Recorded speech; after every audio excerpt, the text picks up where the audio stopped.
And we are live. Excellent. Thank you so much for. Oh, we just dropped somebody. I think we just lost. We just lost. There we go. Johnny's back. He's coming back. Yes. Sorry. There he's back. There he is. Not a problem. All right. So yeah, we are doing our final chapter of Coming Full Circle, aptly titled "Full Circle." Uh, uh, uh, we might be able to wrap this up all in one session. If it doesn't look like it's going to, I'll cut it short so that we'll have a decent amount to play in the last bit. But I think we can do this all in one shot. It's pretty straightforward. So, yeah, we are in 1939. It is a full 10 years from when we started this game. It is April 4th. You actually get the letter on April 6th.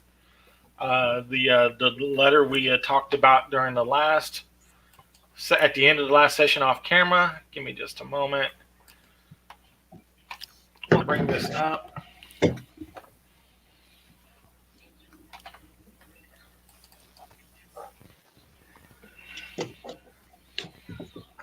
Let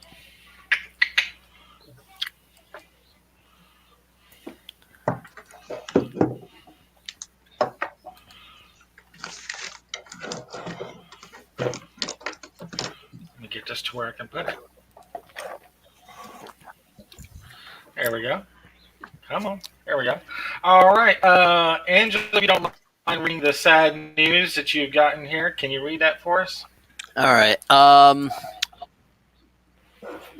You know what? It's short enough. I'll do it in the accent. All right. We're gathered around then. I'll read it out. Dear sir, it is my sad duty to inform you that my nephew, Julian Apcott, died Monday after suffering through a long illness. It was his wish that his close friends and associates attend his funeral. Hold on, let me. I can provide you and your friends with lodgings, and we would dearly love for you to visit. Love you to visit for a time. Sorry, it's a little hard to read. Amelia Apcott. Yeah.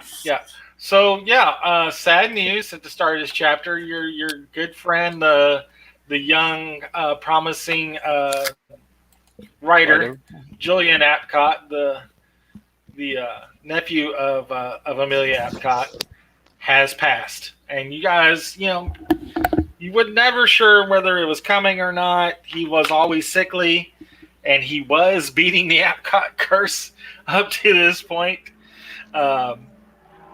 So apparently he somehow has succumbed, with his breathing illness that he's had. He has passed. So it's a little bit of sad news. But they have invited you as former friends of the family, current friends of the family. Sorry, before friends of the late Julian, to come to his funeral, and they do actually ask for Father Michael if he would do the service.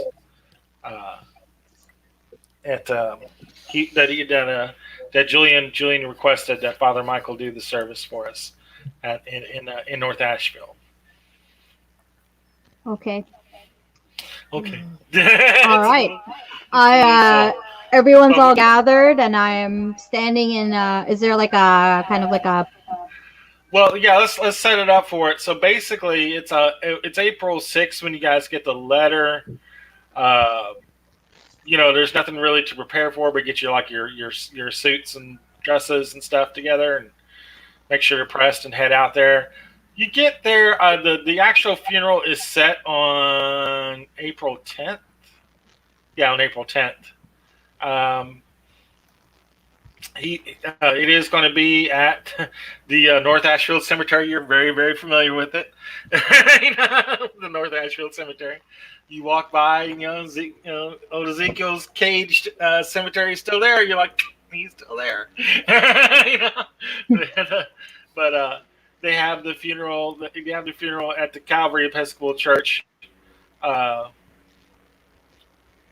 Reverend Francis has turned over the services to you, uh, basically. But yeah, everybody's gathered there. A bunch of people from town are also there. People who know the Apcotts, the owners of the Benevolent Cafe and the Hobson's Market. They're all there. The nosy neighbors on the party line, they're there. Of course. Of course, and stuff like that. So everybody's there. Soft music is playing, and yeah, Father Michael, if you don't mind, go ahead and doing the service for us there. I'll stand while one or Everybody more. stands up. Okay, everybody stand. Mhm. Then I read the rites. Okay, that's fine. Angela's in a Angela. wheelchair Except for now. Angela. Yeah. Okay, Everyone so I'm knows. gonna start reading the rites. Okay. Okay. I am the resurrection and the life, saith the Lord. He that believed in me, though he were dead, he live. And whosoever liveth and believeth in me shall never die. I know that my Redeemer liveth, and that he shall stand at the latter day upon the earth. And though this body be destroyed, yet shall I see God, whom I shall see for myself, and mine I shall behold, and not as a stranger. For none of us liveth to him, and no man dieth to himself. For if we live unto the Lord, and if we die unto the Lord. Whether we live, therefore, or die, we are the Lord's. Blessed are the dead who die in the Lord, even so saith the Spirit, for they rest from their labors. The Lord be with you. And also with you. Okay. Let us pray.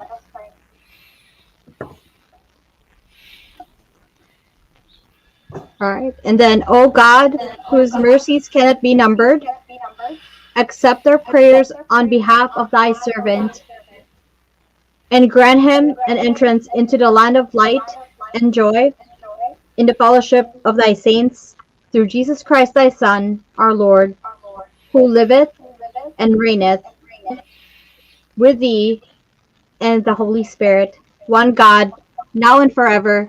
Amen. And everybody says amen. And the somber organ music comes up as everybody gets up from their lifts their head up from prayer, and they start this slow procession of the casket. I'm sure a couple of you are in the are some of the pallbearers in the procession. Probably Johnny for sure. If not Goldie and Jack. Oh yeah. Father Michael's leading them out of the procession. And the last person to go out after the family has gone out is Reverend Francis. So he you actually walk to outside to a hearse kind of a deal. It's a horse-drawn wagon hearse. And it goes up the hill to the cemetery from the Calvary Episcopal Church, and they do the burial there. And Reverend Francis says a few words over him there, and you're all over there near the rest of the family there, and of course Amelia's just still that iron lady that she always has been.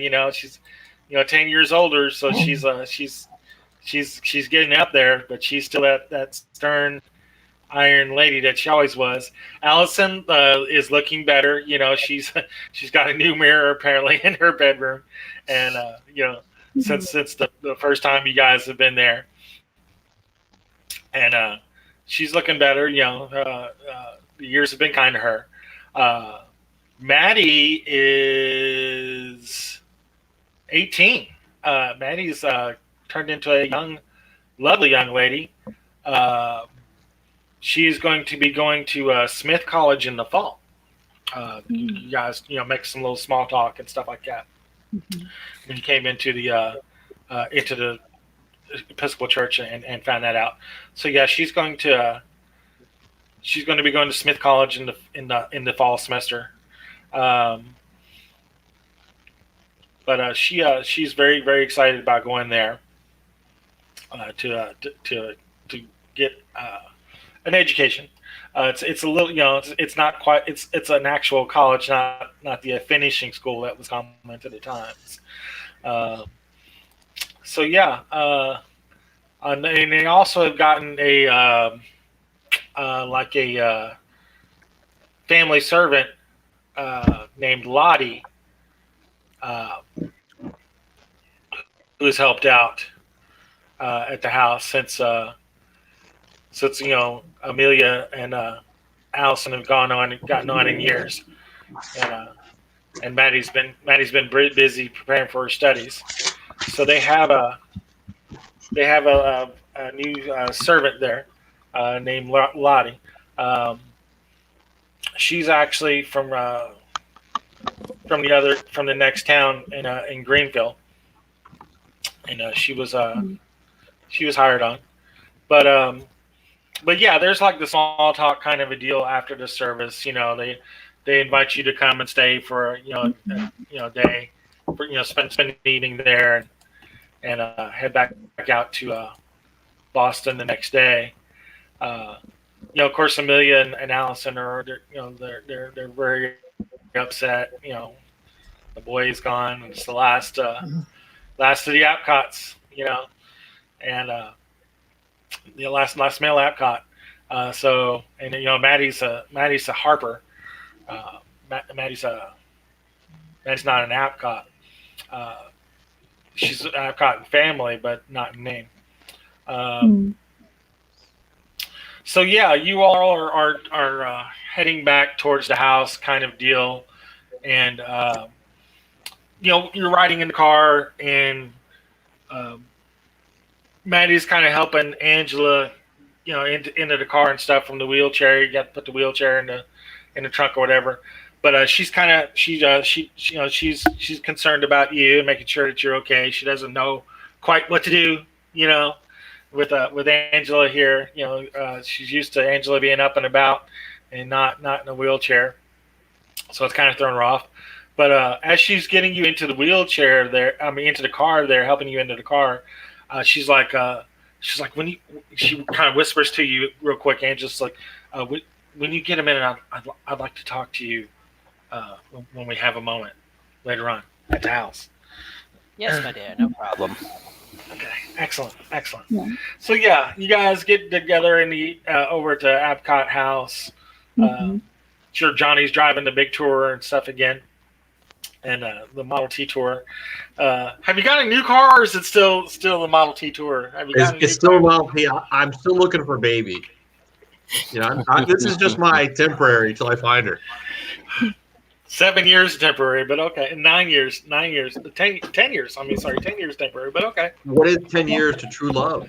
But Well, at that's some true. point, you got to move on and commit to what's been there for you all these years. I'm just saying. I hear you, Goldie. You're not wrong. He keeps it up. It's in fine shape. He's probably it's almost like a ship of Theseus kind of deal. You're not sure which of it's original, which of it's been replaced. but you are you're heading back to the Apcott residence and having like a light supper, nothing super heavy, more like some soup and sandwiches kind of deal. In the afternoon, it's basically stuff that the family, the community has brought over to the house, like you do, and there's plenty of stuff to have. So, plenty of finger sandwiches there, Johnny, for you to knock out on, and talking, and everybody's just like kind of broken into small talk and stuff like that. And when we'll say there's a time where like Amelia and Allison are like helping Lottie take some of the dishes and stuff in, and like helping her in the kitchen. Maddie kind of sits down at the table with you in a sort of a conspiratorial sort of way, kind of like a hushed voice and kind of getting close to you all. And she goes, I don't think Julian died naturally. I have a bad feeling about Julian's death. Be more specific. I know your family's been through so much. And again, I'm sorry for your losses, but what makes you think that? She goes, well, when I went to get Julian up that morning, I mean, he had been fine the night before. He's been having his attacks and stuff like that.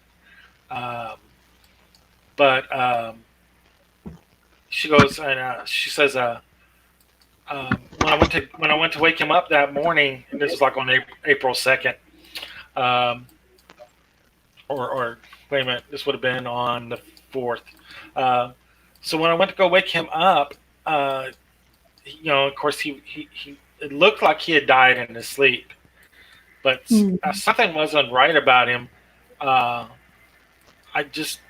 He looked drained, and there was the window, which I know was closed that night. The window was open to his bedroom. Oh no! Not this again. Not again. Kind of like that scene, like you see right there. Kind of like that's pretty much how she woke him up. Kind of a deal. Well, when you say drained, you mean of blood? No, he looked thinner and gaunter than normal. But I know what you went through last time, and I checked his neck because I know what you went through last time. You told Julian, Julian probably wrote some stories off of what you guys told, about the vampires and stuff. And she just said, I looked, I didn't see any marks, but he looked, paler and thinner than normal. But yeah, I looked to check to see if there's any marks on his neck. I didn't see anything like that. But something's not right. Yeah, I know that window was closed, and I know he wouldn't have opened it. It would have caused him no end of problems with his breathing. With his lungs, he would never have done that, nor would have you. No, we believe you on that. That's very, very unusual. Was there any signs from the outside that there had been a disturbance? Footprints, mud? She goes, I haven't really looked. I've been a little upset. She goes, let's go look. So let's go look. She leads you outside and goes around to the side of the house where Julian's window would be, up on the 3rd floor. Make spot hidden rolls, please. Okay. Johnny, if you'll carry me up. Yes. Well, this is on the grounds actually. Outside. Oh, it is okay. All right. Yeah, we're looking around outside. Okay, made it. Ooh. Normal success. Regular success, yeah. Got it. So yeah, like Regular success. Yeah. Find my guys. Fail. Good job. Good. Sorry, Johnny. Johnny almost steps in it. But Oh god. but Yeah, no. so underneath, on that side of the building, almost right directly underneath what would be Julian's window, you do see a pair of indentions in the ground. That they're about 18 inches apart. Two small rectangular indentions. In the dirt. I don't see anything. Oh wait. Wait, yeah, don't step in it. Hey, is that a ladder? As you look at it, yeah, it looks like the imprints of like what a ladder would have left. I don't know about is Maddie here? Maddie's here, yeah. Oh, does Maddie know about, have we informed her about the supernatural aspects of the town at all? Or is she closed away from it? Sure, to the vampire No. source. Right? Yeah, she knew about the vampire story, and, of course, and then she knew about the ghosts as well because she lived with them. She knows the wet lady. You know, uh, so Well, this Mary. is She was good friends with Mary. um, so yeah, she knows about the vampires as well. But I asked Angela. Angela, I don't think vampires or ghosts use ladders, but do water gods use ladders? Well, I've never met one who has. Well, I've never met one Seems a bit period. odd. Yeah. You know who Nice. uses ladders? People Hobos. use ladders. I knew it was coming. 10 years later? 10 years later, and it's still hobos. Where did they even get a ladder? Please note, we were I mean, 20 minutes in before the word hobo was spoken. 20 minutes. New record. It is new record. You're right. We let in the hobos last episode, but yeah, 20 minutes in is hobos. Oh my god, that's the best. That is not. Yeah, I need to just call it the Hobo Chronicles. Is what I need to call this. That's what I mean. As a rig. I hope it's hobos this time. I'm tired of getting injured every time we come up here. You're praying for hobos. Please let me. Just a simple hobo or something I can shoot. You're not going to get that lucky. Exactly. Hey, Maddie, So was he wearing a watch, or did he have his belongings in his room? Was anything missing from his room? she goes and I really haven't searched his room. I mean, he probably would have had everything. We can go look. Let's go look. So yeah. Now you will need Johnny or Jack to carry Angela up the stairs. They don't have like the stair climber thing for your chair, Angela. Unfortunately, When we get to the stairs, Johnny hands Angela to Jack. And I open the door. Here you go, Jack. Oh, by the way, yeah, they had like hand crank operated wheelchairs in the 20s. I think Angela would probably do that. She'd probably have something that make her a bit more independent. So. Oh yeah, but Honestly, going it's upstairs would be a bit of a problem. Definitely not going up the stairs with it. Yeah. Yeah. I'm definitely. surprised Johnny hasn't rigged you like a gas-powered wheelchair at this point for like mobility purposes. Put a little lawnmower engine or something on it, like when the engines they had on the bicycles. Yeah. Oh yeah, I made it diesel for safety. Put a little two-stroke on there. We'll be ready to go. All right.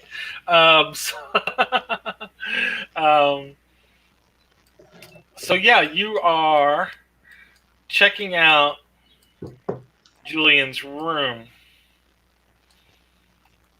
And of course, he had been done everything up for the funeral then. So of course, he would look gaunt and everything at the funeral. You guys didn't think to want to go open up the grave, but you didn't think to check him then. Nobody told you anything then. Oh no! I was, as a pallbearer, I was listening to the coffin for movement. I heard nothing. Why do you keep holding the mirror up to his face there? Nice. So yeah. So yeah, you do see a little bit of like a scraped bit of mud on the windowsill, where like somebody would have stepped in. And it's like at the base on just a little bit of mud, on the base of the underneath the window on the floor. So it definitely has all the telltale marks of like somebody coming in. But you're looking around and like, yeah, his watch is there on the table, his wallet and all that stuff, and it still has like $20 in it, in odd change. But yeah, looking through the room. Who makes the best spot hidden? Actually, no. I'm gonna give this one to Goldie because she would have known where to look. If Goldie can make her spot hidden here. Sure. Let me see what we do. Okay, regular success. Excellent. So you're thumbing through like his journal, where he wrote all his stories and stuff. Mhm. And some of them again got published, and some of them didn't. Sure. But you're going through his journal, and yeah, you do find a letter that looks like it was addressed to you guys. Oh, Yeah. okay. So it's a little strange here. I will let you read it here if it's possible, if you can read it. Okay, I can read it. Yeah. Excellent. Go for it. So it looks like it was dated the 30th of March, 19. Hard to read the date, but 1939. recent. Yeah. 1939. Okay. My friends, I hate to trouble you, but it seems there's something strange, that something strange has once again descended on our household. At first, I thought what I was feeling was mere hallucination. For months now, I have been in, relatively speaking, good health. No major relapses. And more importantly, I have been living reasonably comfortably. That all changed recently. I have begun to have the feeling that I am being watched by someone or something malevolent. I have been feeling weak bodily. Could this be related? I think that's the word. Could the old, what is that? Spirit? The old spirit be returning? Perhaps it was my imagination running away with me. Thank you. 2 days have passed since I began this letter. Since then, my condition has deteriorated. After months of relative health, this sudden relapse has Aunt Amelia worried, and me as well. Only Maddie remains cheerful, but I can tell she is only putting on a good face for my benefit. Something was in my room last night. I can't tell anyone here. They won't believe me. Not twice in 10 years. I have been feverish before, but I know what I feel. Could you scroll up, please? Oh, sorry. No, it's fine. Okay. Oh, that's it. Okay, never mind. I think someone has been coming into my room at night or something. Maddie will post this on the morrow. Please. And then the letter cuts off suddenly. Yep. That's it. And it stops. Yep. So he was So having a that's- fever. He felt like something was out to get him. Is Maddie with us? Yeah, Maddie's with you. Hey, Maddie, did he mention something he saw 10 years ago in his room? He didn't mention anything like that to me. She's like, God, I hope not. She But gets. he was feverish and sick before like that. I like mean, he's saying in the letter. yeah, he had his good days and his bad days. He wasn't feeling bad the last day or so, but then all of a sudden, yeah, this happened. Is there someone else he might have confided in? I mean, no, he really didn't have any friends. He didn't get out of the house much. What about Allison, perhaps? Is Allison here? Allison's downstairs. Well, unless I'm mistaken, it sounds like he mentioned something to somebody. He said he wouldn't be believed again. How long's Lottie worked here? She's new, right? Lottie's new, yeah. Yeah. Well, Did anything get away last time you guys were here? I'm trying to remember. Well, yes, the grandfather. Well, not the grandfather per se, but great grandfather, great grandfather. Great. that son of a bitch who stole my baby. Yeah, he got away. He possessed the school teacher and got away. So yeah, something did leave. Yep. Yeah, Did it come back? Maybe. maybe. Oh, and maybe he brought my car. Yeah, he lived for like hundreds of years inside the graveyard, inside that cage you saw. That was the entity. See, a progenitor of the whole line, I think. He's the son of a bitch who made the deal with the water god for some sort of immortality or something.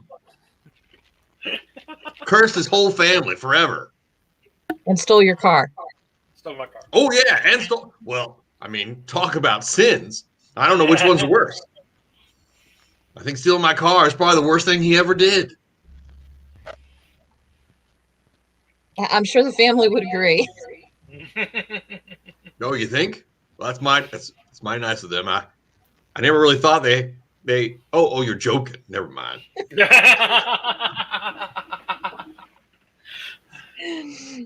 I think we should ask Allison if she remembers, because he clearly states in this letter he wouldn't be believed again. So he must have told somebody something. So you want to talk to Allison downstairs? I'd also. I'd be happy to. I mean, I tend to upset her a bit, but if you want me to, I will. I also want to talk to Maddie. Okay. Maybe you all ought to do it.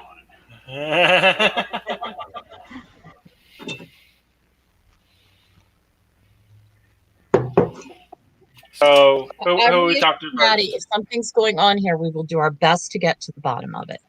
I very much appreciate it. She's kind of crestfallen when she hears that she was afraid that, that whatever that was 10 years ago might be back. She's just kind of sitting on the bed, just like all the wind just left her,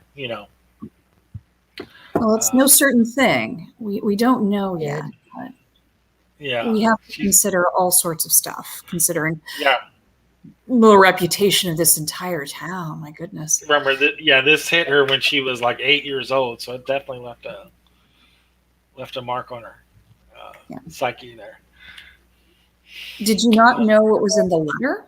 I asked Maddie. No. He told me he had a letter that he wanted me to mail the next day, and then this happened. So his health just started going down.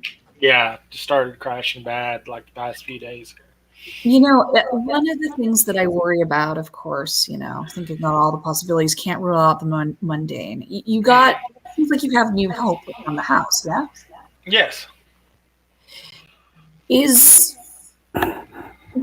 Do his symptoms at all line up with the time that you guys signed her on? Oh no, I mean Lottie's been with us for about a year now. Okay. At least a year. Yeah, she's been with us for a while.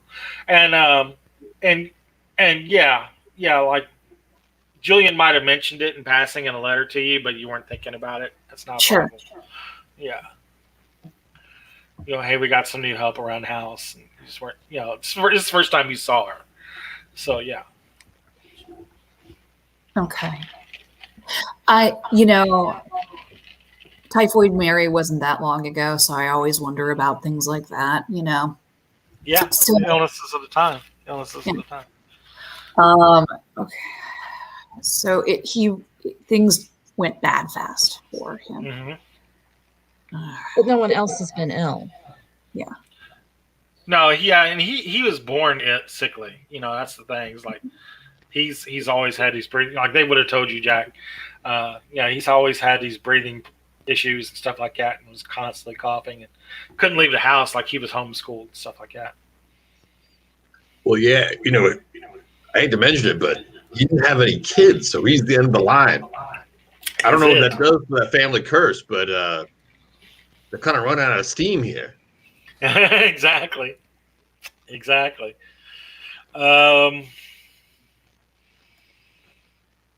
Yeah. Hey, Allison's got those great tasting sandwiches downstairs and pickles. Why don't we go talk to her? All right, I picked up Angela. I was walking upstairs. It is good to see certain things don't change. See those good bread and butter pickles? Yeah. But, yeah. I gotta say, these guys have one of the best stock fridges I've ever seen. It is really good. And you always know where to go if you want to get an extra bottle or two of wine. They definitely have the hookup there. But are you guys good with talking with Allison about the letter? Anyone opposed? No, okay. Go for it. All right. I'll pick up Angela and carry her down the stairs. I'll carry her down the stairs. Jack, you guys carry her up the stairs. I'm sorry, I'm not that big. And go find her and see if she knows what he's referring to in his letter about last time he was sick. Okay. And not believed. All right. So yeah. Allison will say, yeah, he had been sickly. Yeah, the past few days he had been doing really well, and then all of a sudden, the past few days, he had just gotten more and more ill. The cough was more apparent, and stuff like that, and he was more weak and drawn looking. But I mean, we knew that was his illness. That's an illness he's had his whole life. So. She says, do you think something else might be going on? Well, did he mention something to you about 10 years ago? Someone watching him? When he was sick before and feverish? He confided in somebody who didn't quite believe him. That he was hallucinating. I mean, do you mean that spirit? The old wizard, Ezekiel, you mean? Well, hey, Goldie, show her the letter. I produced the letter, and it was basically he mentioned not being believed before, that something was wrong, but no one believed him. Do you know what that would be in reference to? I mean, we assumed it was. Maybe he was thinking when he was a kid, when we first thought all this, and when we first had all that activity in the house, we blamed it on the kids. Right, and that's what we thought. Yeah, that's got to be it. I mean, I can't think of anything else. When we blamed the kids for the noises and the bent spoons and stuff, and right. Then we realized some of these were so bent and stuff that they couldn't have been the kids. Maybe that just left something on him. Yeah. And to suddenly go into he even talks about him thinking it's a hallucination, that he was experiencing a hallucination of being watched by something that meant harm. So I can understand why he's hesitant. It does, in a certain light, sound, yeah. So and so while y'all are talking, and like Lottie's finishing the dishes, washing the dishes, and drying them off, and handing them to Allison and Amelia as they're putting them away in the cupboard and stuff like that. And so you guys are talking, about someone watching him and stuff like that. And when you're talking about that, Lottie actually drops a saucer and it shatters on the floor, and she's like, she's all flustered and starts sweeping the remains of the saucer into the dustpan. Yeah, I help her. I mean, this is a really trying time for you. Ooh. Yeah. Barney takes a step back when he sees Goldie almost under the kitchen table again, like she was 10 years ago. Yeah. I was thinking about last time I saw a saucer break here. He's like, ooh. That was a mirror, but yeah.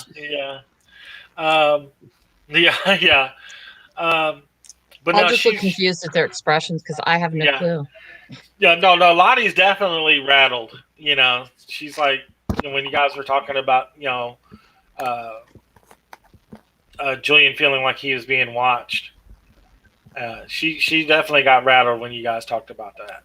Lottie, are you okay over there? And she sits down for a minute, it's it's not like dark or anything. It's like late afternoon, almost evening. So she sits down at the little kitchen table there. You have the big dining room out there where you guys had eaten before, but now there's you're in the kitchen and there's the small kitchen table. But she sits down there and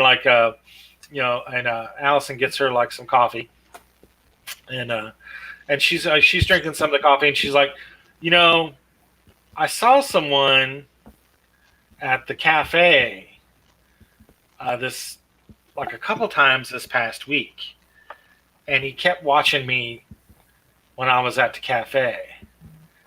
And he actually, he asked me how the Apcotts were doing, and I was like, I've never seen this guy before, so I was a little concerned. I mean, he's definitely from out of town. And can you describe him? Was he perchance at the funeral today?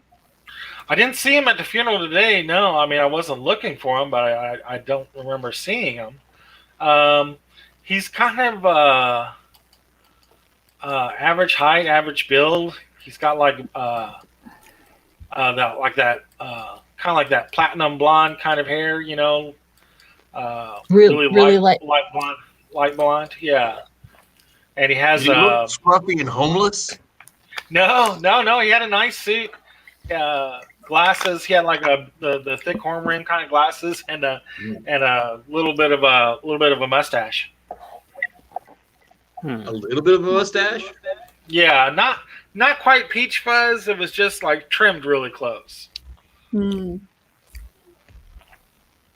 There you go, Johnny. There's your well-dressed hobo. Well dressed. I gotta say, he doesn't sound very much like a hobo.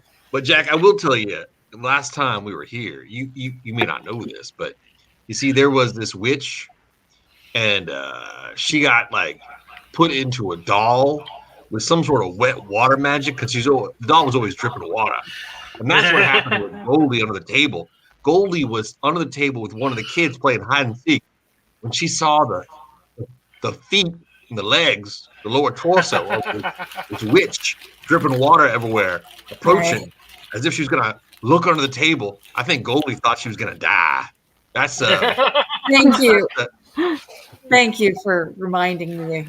Well, I'm whispering to Jack. I'm whispering to Jack. I'm not making it. Okay. I never lived that moment. This is Johnny whispering. Got it. This is Johnny whispering if we're in a helicopter surrounded by Don't explosions. say anything in front of Goldie, or it'll be like a week of therapy again. I'm right here. We just don't have time for that. Fair enough. I'm fine. It's fine. Got better. Exactly. So, you don't have a whole lot of information. You do have that. Somebody with a ladder apparently has come inside the house at night. And you got the description of somebody who's been around the local cafe. Apparently been there a few times. How long ago was it the last time, Lottie, you saw this guy at the cafe? Oh, just the other day. Maybe Did that's you happen? Oh, sorry. Maybe that's worth checking out, the cafe. Yeah. Did you happen to notice his shoes? Shoes. You say he was all clean and everything, but were his shoes a little bit muddy, perhaps? By the way, do you notice if he left in a car? A car? That's a good question. That's a very good question. Did he have a car? Johnny. A car, not a car. A car. You don't think it could be him, do you? Who knows? You're always on the lookout for a baby. I mean. Well, I appreciate the question. I look at Lottie expectantly to see what she says. That's fair. Lottie's like, I didn't really notice the shoes. I mean, he had a nice suit on. But yeah, I remember seeing him there just the other day. He was there, a few days ago.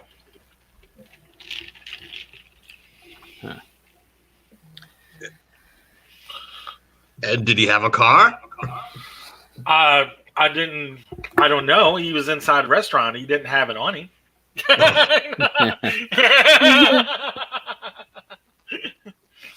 All right, Johnny looks We're suitably in the cafe. Crestfallen.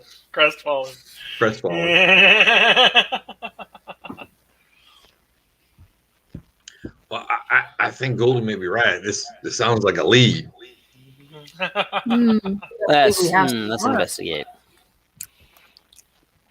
We've got a description of the odd person, so Yeah. I would be very surprised if he's still driving baby after all this time. But you never know.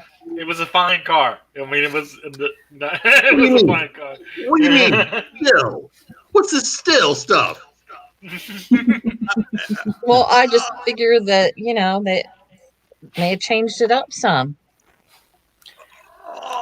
I'm sorry, Johnny, but it would make sense to change out your vehicle every so often if you're kind of riding under the radar there. And apparently bodies as well as cars, because it was a woman that left. It was the school teacher, remember? and she's talking about a man. Although I have to admit, I still fully expect it to be person. They used a ladder. It's true. Yeah. True. That ghost, we know it could summon flying creatures, probably to lift it up into the bedroom there. So, All these Some of my other speculations. experiences with you all. I can see this though. Really, summoning a Byakuya or a Night Gaunt. Can you give me a boost? That's a little bit of extreme. That's a bit of an extreme use for that spell. I'm sure that Night Gaunt would be like, "What? Give me a boost." you sure you want me to drop someone for you? Yeah. yeah. It is a the third top shelf. floor. I'm gonna spend 2 magic points and can you give me a boost up there? When you absolutely have to get to that top shelf. Called you across space and time, no biggie. But can you give me a little bit of lift? Nice. Well, it is interesting that he used the ladder. I mean, or she. I mean, it's Right. the third floor, so it had to be at least, 20, 30 feet too long? That's a heavy ladder. Maybe we should look around for it. You remember that one ladder that you used in the attic? That was an extendable ladder. The one that's in the garage. We could look around and see if we can find it. I mean, Yeah, before you go to the cafe. I mean, the ladder's in the garage right outside. You know where it's at. take a look, see if yeah. there's any mud on it. Yeah, there is some fresh mud on it. Now, And it's like she's like, we haven't used that lately. So, you ask Maddie about it. She's like, it's been in there forever, And it does have some fresh mud. So whoever it was felt at liberty to get in the garage and just take what they wanted. Anything else disturbed in the garage, like recently? Or is it pretty dusty in there? Screwdriver's missing. Or? Oh, They have like the pegs and stuff for the tools. There's a screwdriver missing. did we see any signs in the window of it being jammed open, or go back and look? Good question. Yeah, if you go back and look and give me like a hard spot hidden. No. Nope. They didn't touch the window. I mean, it's possible they used it to jimmy the window open. Who knows? You're not really seeing anything, but then you're not used to looking for that kind of stuff. I'm just amazed you guys take Johnny's opinion on anything. Like you go ahead and True. How is true. the garage set up? Would it be easy to get into? Is it like open or is Yeah, there a door? it's always it's like a detached garage away from the house, about I want to say like 30 yards away from the house, and it does have like one of those big doors that opens up. It's not the sectional door. It's the whole door goes up, and it's always open. I mean, you're out here in the country. Who's going to mess with your stuff? You know, Hobos. hobos. Apparently hobos. I didn't say it. It wasn't me. Yeah, forget bears. The number one threat to America. We can just blame hobos. Yeah. Again, I didn't say it. It wasn't me. Actually, in this case, they might, but Fair This enough. is the one time your theory might be right, Johnny. Yeah, I'll You give say you that that. I'm like a broken clock. I'm just right once a decade. Yo, you were really close last one. You were so close last one. But, you know, even the police guy was like hobos. He was convinced it was hobos. Well, I'm convinced that sheriff was doing the right stuff. He was on the Even right though- track. Even though he missed several huge clues, but Hey, nobody's perfect. nobody's perfect.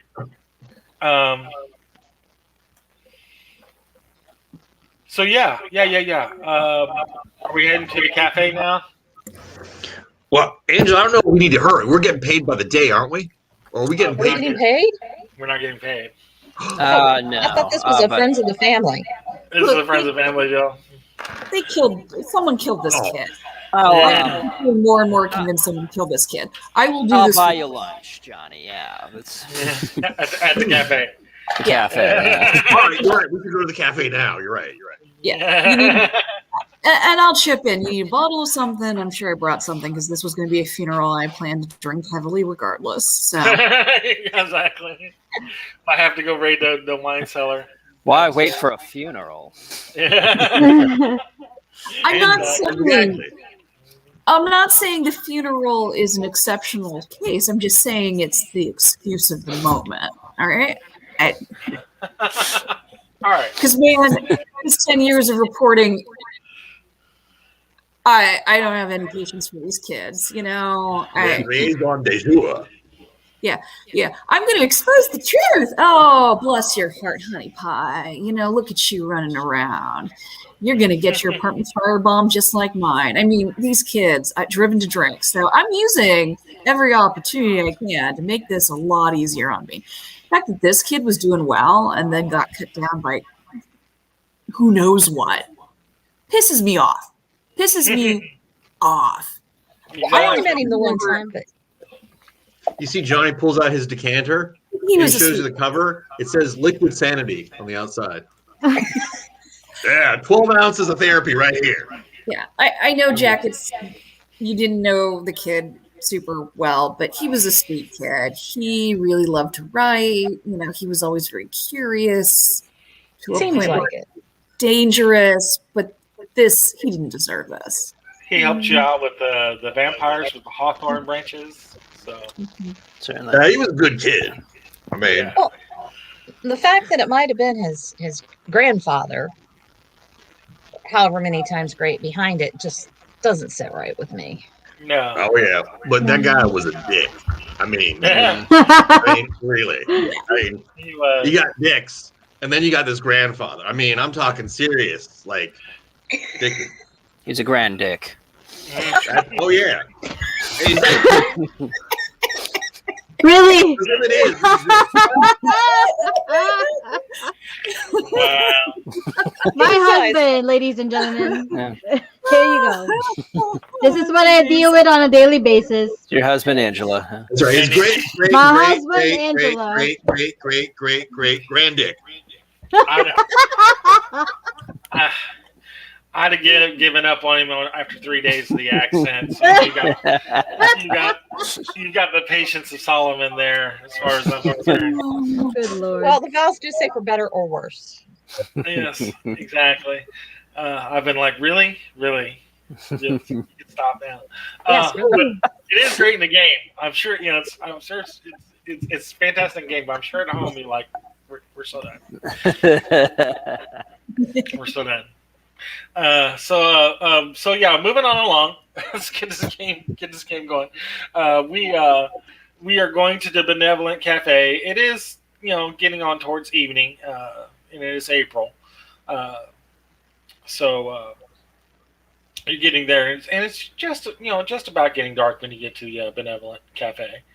Uh, so people are there for the evening dinner crowd, stuff like that. It's about, I want to say, about three-quarters full. Uh, People are there having the specials. The specials, the chili. The chili is really really good. Mhm. Special is the chili, and they also have the blue plate special, which I think is 50 cents. 50 cents, and coffee's a nickel. Coke's a nickel.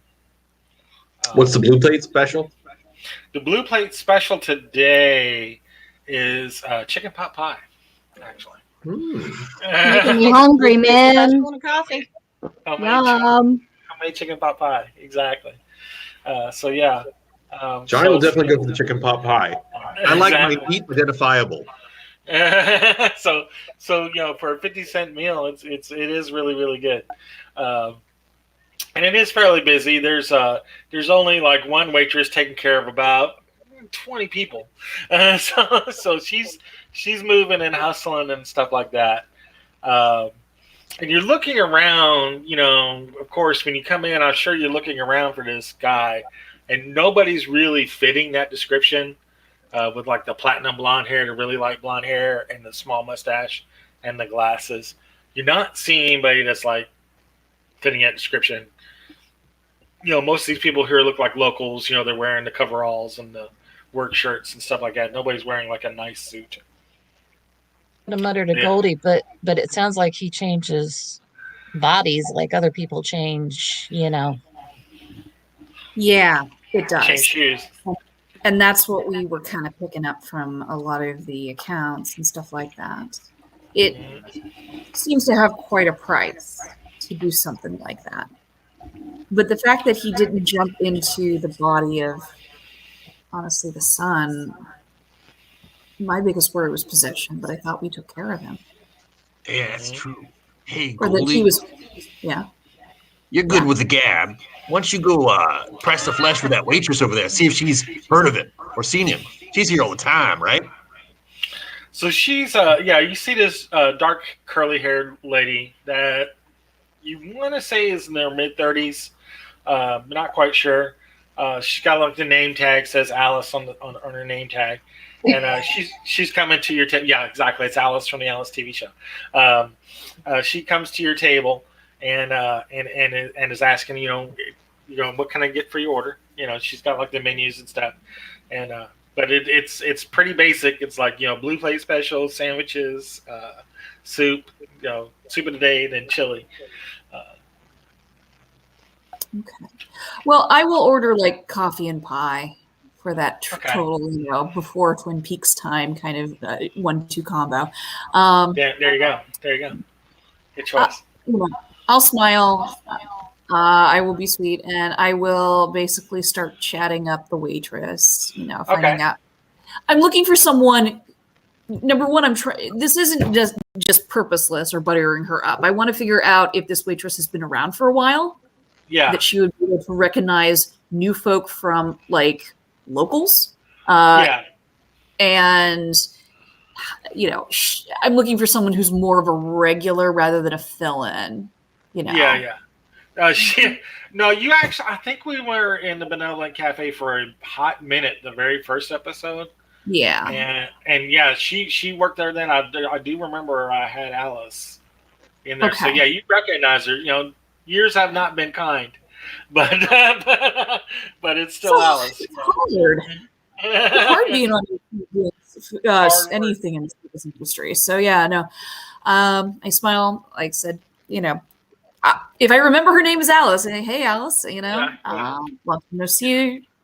We're back in She these looks parts. at you guys. She goes, "Man, I have not seen you guys in a long time. How are y'all doing?" Well, I wish circumstances brought us back for happier times. We were in town to attend a funeral. Oh, I heard about Poor Julian. Yeah. I never really knew him, but I knew of him. Yeah. Yeah. That is very sad. So you came for the funeral? We came for the funeral. Yeah, it just happened. My Gotcha. family's so torn up. It's a shame. Such a young boy. I know he was sick, but so young. Yes. It is very, very sad. Very, Yeah. very sad. We're actually here, not to get a bite to eat, but we also want to check in on just something that had happened. Lottie, I believe it was. Oh yeah, she's here quite a bit. Yeah. Yeah. She had a bit of unwanted attention cast her way by someone new. She said a man who was getting a little overinvested in maybe some questioning about like the house, the people in the house, how they were doing. You wouldn't happen to recall a guy who fits this description, would you? And I'll let her know. She's like blonde guy, glasses. Yeah, a little bit of a funny mustache. Yeah. He was here all this for about the past week, except for I have not seen him today or yesterday. But he's been here almost all this past week. He usually gets his lunches and dinners here. Yeah. But not today. Not today, not yesterday. No. So what's his deal? He move in recently? No. He it is strange because when I first talked to him, he was reading some book. He didn't have time for me. He was reading this book and looking at some stuff and looking at this big long sheet that had all these names on it. She goes, what are those things? Like a family tree? Yeah. He was looking at one of those. Genealogy. Yeah. He was looking at one of those things, big sheet like that.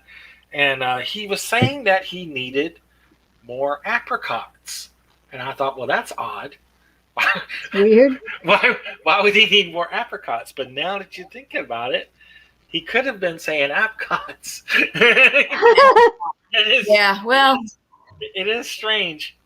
But he did ask for a place. If I knew of a place that he could rent a room, and I told him that he could go down to Clarence's place down the road and get a room. Clarence's place, huh? Yeah, Clarence Montauk. He gives like the directions. It's just take a left, go down like a half a mile, and it's on the right. Boarding house? Yeah, well, it's basically a guy has a farm and with an extra room, in his house that he just lets out. Okay, good to know. Mm-hmm. So he was looking into more Apcots. He's renting a place. He's renting something by Clarence's place, and he seems to give everyone sort of an unsettling vibe. All right. Yeah. He really didn't have time to talk. No chit chat. He was always reading. Did you catch your name? He didn't mention why he was looking for apricots, though. Well, again, first I thought he was looking for apricots. Yeah. You didn't happen to catch Part your of the name? country. What, no name? I think I remember glancing at his wallet one time when he got out some money. I remember an ID that said Woodruff, something like that. Definitely Wood something. Wood. I just glanced at the ID in the wallet when he was getting some cash out. Woodford. That's scratching something in my brain, but I'm not placing it. Like Goldie, sort of rattles that around a little bit. Has there been anything weird? Okay. Using my reporter senses, does that location ring a bell for any of the weird things that we've done, or any weird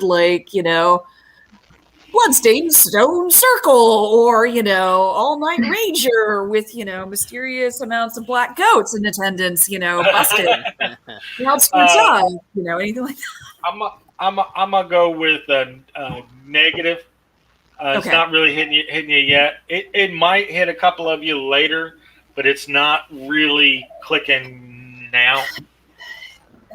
Okay. Something in that is scratching at my brain. I just can't place it. Exactly. All right. And it's nothing like player-wise that you know now, but it will become relevant here in a little bit. Okay, I'll just put this as my player sense is tingling. Exactly. Okay. All right. And he never mentioned his name. He never mentions his name? Yeah, no, he never really mentioned his name. Of course, he wasn't much of a talker. He was always reading. I just mentioned this. I just happened to have seen what looked like his last name there in the wallet there. I remember seeing Woodruff. I don't remember the first name, but I remember the last name was like Woodruff, Woodford, something like that. No, that's fine. I just thought it was a little odd that he didn't introduce himself to Lottie first and led with pointed questions about the family. Yeah, he's a strange. Yeah, he was a strange guy. Definitely. Yeah. Well, I will tip Alice very well, very, very well. I was like, well, thank you for the coffee, the pie, and the talk. Whole dollar. But so that's good. That's a hell of a tip back then. But she goes, yes, absolutely. If I think of anything else, you're at the apricots? Apricots. I'm sorry, I was slipping. Apricots. She said apricots. but you're at the apricots. If I remember anything, I'll call out there. Anything else? Please do. Yeah. If you me or any of my friends, look, if you have to catch something or hear something going down, let us know. Thank you. Sure. Absolutely. All right. So you find that out. It just got dark, so we'll say it's like around 7-ish when you go when you get out of the meal, which it was damn good chili, by the way. Those of you who had chili, the chicken pot pie could lose a little more salt. You had to put a little more salt on it, but other than that, it was all right. It was pretty good. Nice crust on the chicken pot pie. Yeah, it wasn't bad. All three of them were pretty good. All three of them. Oh my God. How big are you, Johnny? He's not big. He puts it away. He just Well, too, that name, that Woodford, is odd. I remember there's a Wilma and a William and there are a few other W's in that Abcott family, but I don't remember no Wilford. That name is sitting strange in my head too. I'm hearing what you're saying, Johnny, but I just can't put a finger on it. In the meantime, there was a Walter Abcott too, back in 1710 or 1807 or something, a long time ago, but I don't remember no Woodfords. And neither do I. So I guess my question to y'all is Clarence's place. We got a hot tip that our creeper is staying there. Creeper of the week. We go first thing in the morning. He's more likely to be around in the evening, I would imagine. Although, if he's out for the evening and we think this may be our guy, maybe do we want him to be there? Yeah, there could be an advantage to him not being in his room.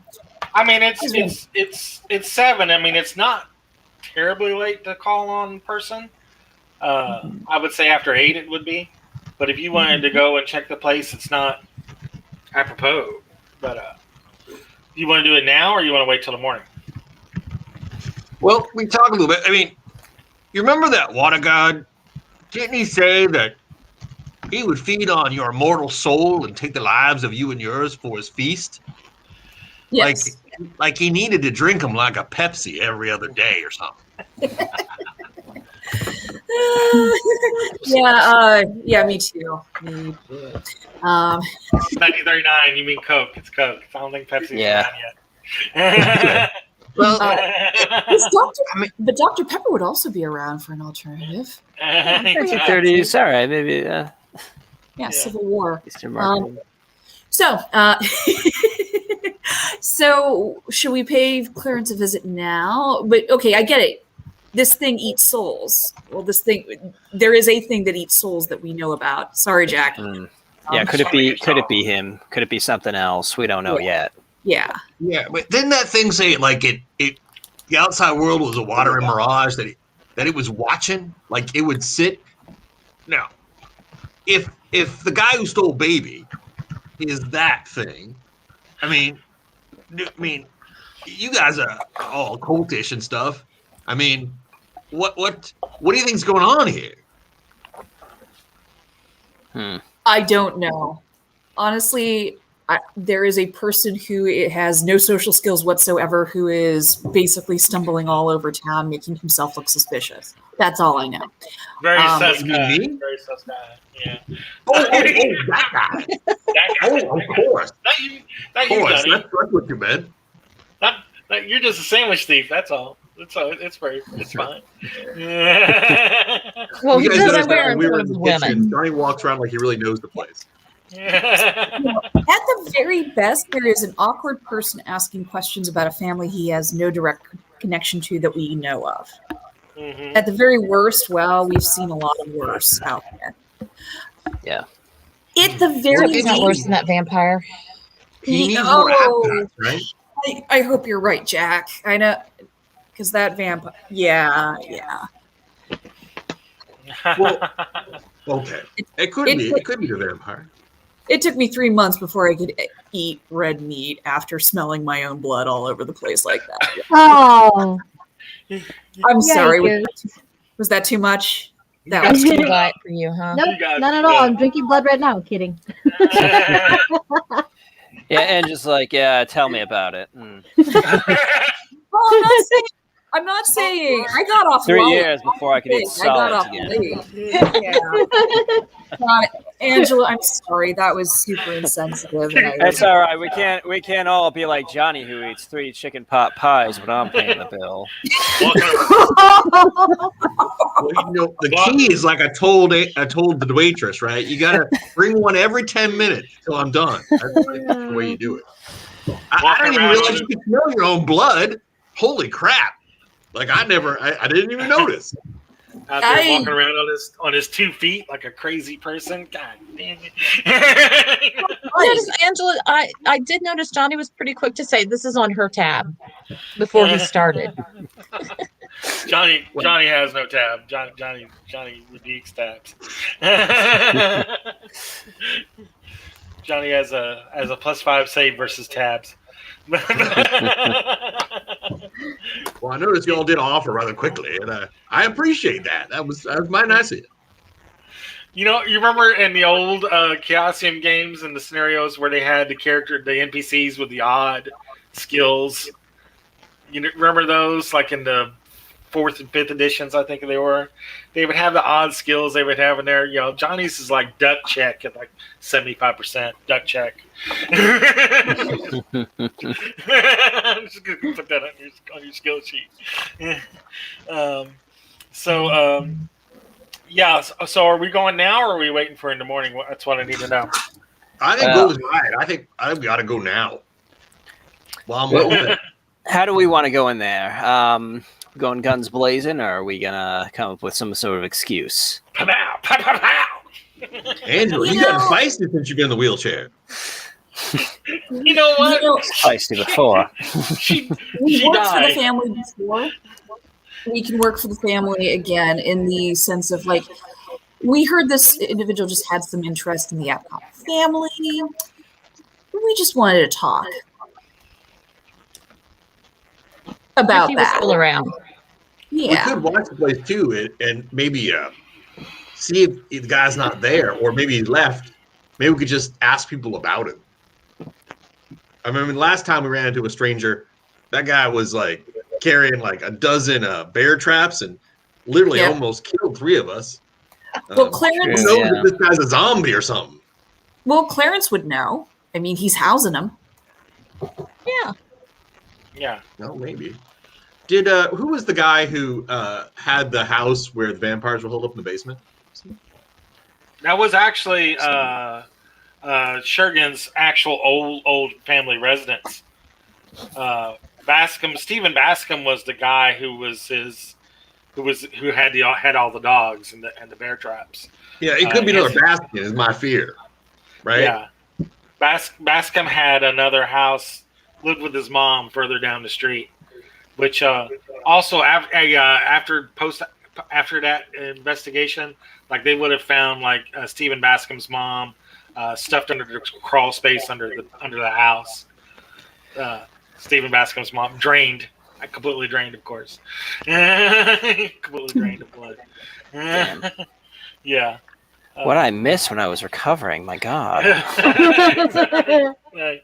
With your spending 6 months in the concrete tub, trying not to move your neck. I don't know, because I was kind of blackout drunk for a lot of it. I was blackout drunk for a good month, just complete blackout drunk. All you can see was these red eyes coming at you. Yeah. All you can see is these red eyes coming at you in the darkness. Yeah. Well, yeah, I just don't remember any of it. Yeah. Well, I remember you were in therapy. Therapy. I kind of was, yeah. She was medicated. She was definitely medicated. Well, I mean, like I said, last time we ran into a fella in town like this, it was kind of a nightmare situation. So I'm not too keen on going to the hotel directly, but if you all want to, all right. Okay. I mean, you guys are coming to Ashfield, so I assume you at least got your sidearm. I mean, you're going to North Ashfield, right? I mean, it's not like I was young and brash and just like walked into places. I mean, but I suppose you're right. We do need to go there. Yeah, but the last 2 times we were here, I'm armed. I have holy water. I have some on me somewhere on my body or person, probably close to my neck, just because. Probably grow hawthorn bushes back at your house. No, Yeah. Boston. Hawthorn bushes.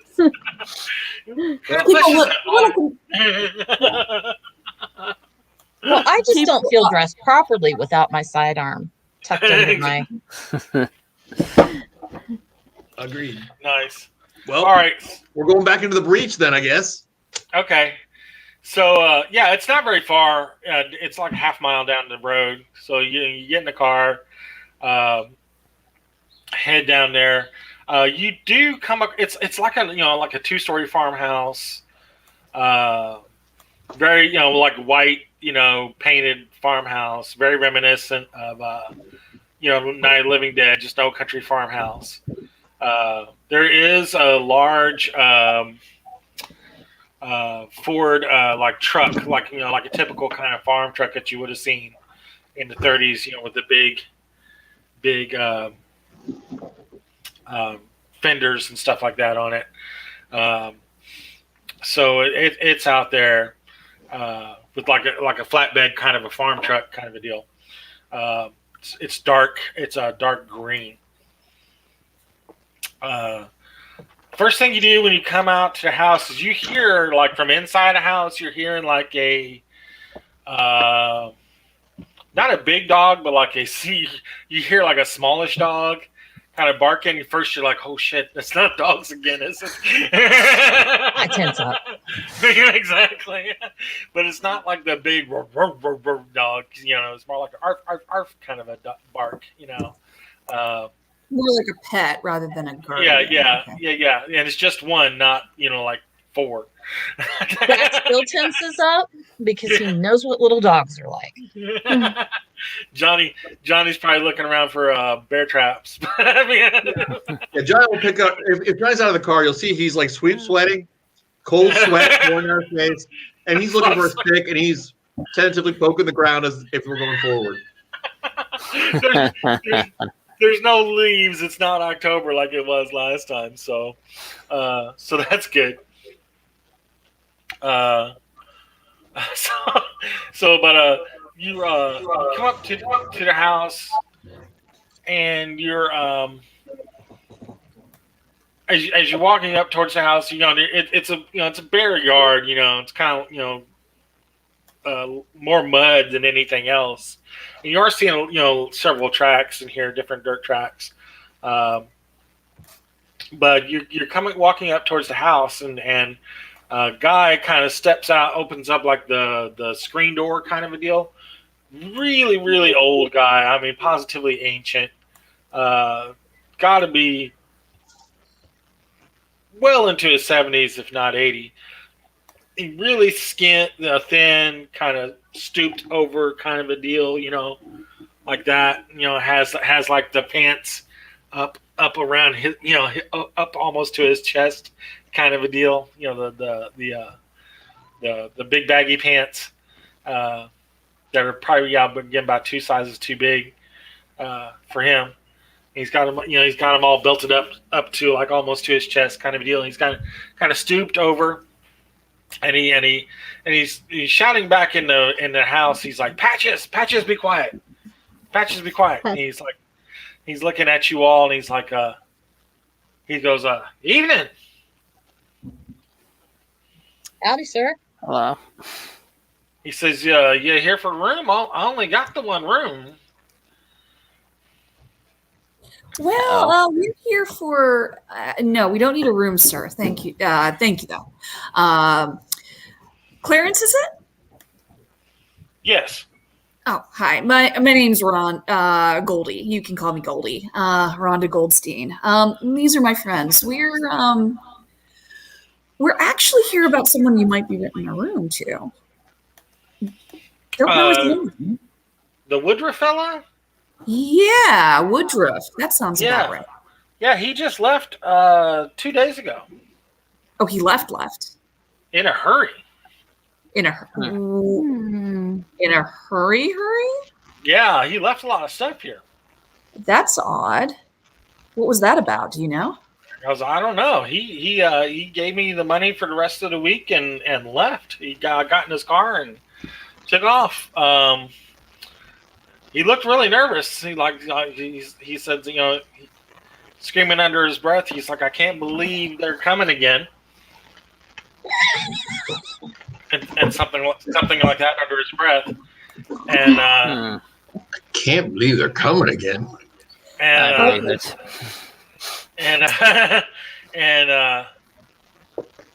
threw a bunch of stuff together in his suitcase and left. Did he happen to look particularly refreshed when he was leaving? He was pretty hyper. I mean, if you say that, yeah, I guess you could say that. Yeah. Energetic or normal? Yeah. I mean, I guess. I glanced at Johnny. What kind of car was he driving, sir, if you don't mind my asking? An Oldsmobile Tourer. Is that baby? His baby. Good Lord! Baby was here? Johnny runs out to the driveway and starts looking at the tire tracks. Looking at the tire track. Looking at the tire. I mean, it could be. I mean, he could have changed the tires back then, but it is definitely his car, not this big truck or monster of a truck sitting beside you. Car has been driving in and out of here a lot. Somewhat of an older model then, maybe about a decade old or more. Yeah. Had a nice newer plate on it for an older car. Had a nice newer plate. Had just one of those strange name kind of plates. Not the numbers, but it spelled out something. It was kind of funny. Well, sir, I don't suppose you'd be willing to let us take a look at what he left behind. Sure. What did it spell out? Wait, don't miss the best part. I'm not sure if it was an actual word or not, but it was. He's singing me. He says LUNA4,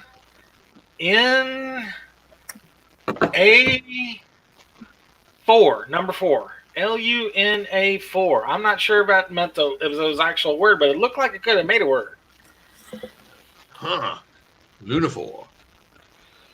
Yeah. Is that a word? That's a word, right? I've heard that somewhere before. Luna. I've heard of that. It's the word that's going to be like tattooed in my brain. So now, Angela, I need you to make me an idea roll, and Goldie as well. Okay. That was intelligence, you said? Yeah, intelligence check. gotcha. Okay. Got it. Hard success. Gotcha. So now it's kind of clicking again. It's Regular. not. Yeah. Okay. So now it's kind of clicking the name. He's telling you the name of the guy. The guy's name is that you're looking for is Clarence Woodruff, is the name of the guy. But the Luna is really what's kind of like it's like that's it. There is several occult societies in Boston. You're not the only show in town, Angela, with the Corbett Club. We're just the best. Yeah, you're just the best. But there is an occult society in town called the Luna Park Society. They are known to keep. It's more of a gentleman's club than it is an actual occult group.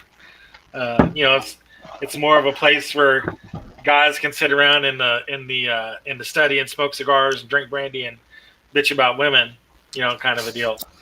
But than an actual occult group.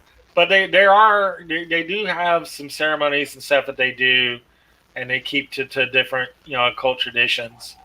So you're like, and you remember a lot of their vehicles were personalized. They had their with different plates. All right. Yeah. Once we're out of earshot of this farmer, I'll definitely bring that up. Got it. The Luna Society, those dilettantes. Yeah. Not real occultists. Men's gentlemen's club, men only group. So yeah. He takes you to his room. He's like, "Are you here to grab his stuff? Because he left a lot of stuff here." Yeah, I left it alone. Yes, we'll handle this. Sure. Thanks, sure. sir. Not a problem. He takes you into like the back room, and he settles Patches down. Patches is a little Jack Russell Terrier kind of a dog, cute as a button, but is excited that you all are here and has that nervous kind of bark that Jack Russells will do. He's kind of Is he friendly? Can I pet him? Yeah, he's friendly. He's wagging he's barking at you, but he's wagging his tail. Yeah. So he's It's good to make friends with the dogs. There you go. Yeah. So that's fine. So that gets you in good with Clarence there. So yeah. You go through the previous tenant Clark Woodruff's belongings here. Mm-hmm. He's got a bunch of stuff that's basically like in a trunk and on the desk of the little room that he's been let out. So no real spot hiddens. It's all here in the room. You spend enough time, you'll find it.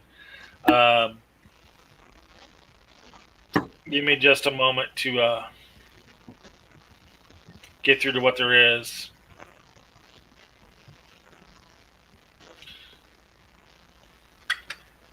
So in the trunk, there is some clothes and stuff like that, some other mundane stuff.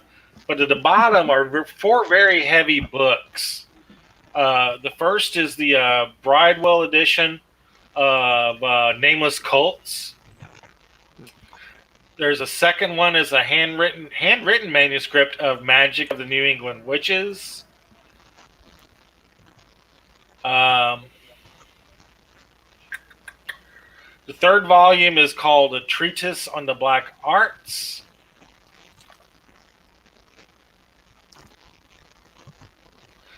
And then the last book is a road atlas for New England, circa 1928. So Johnny will look at the road atlas. There you go.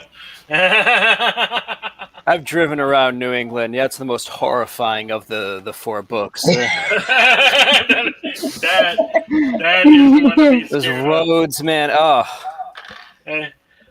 Sanity check when you open the road atlas there, Johnny. No, just kidding.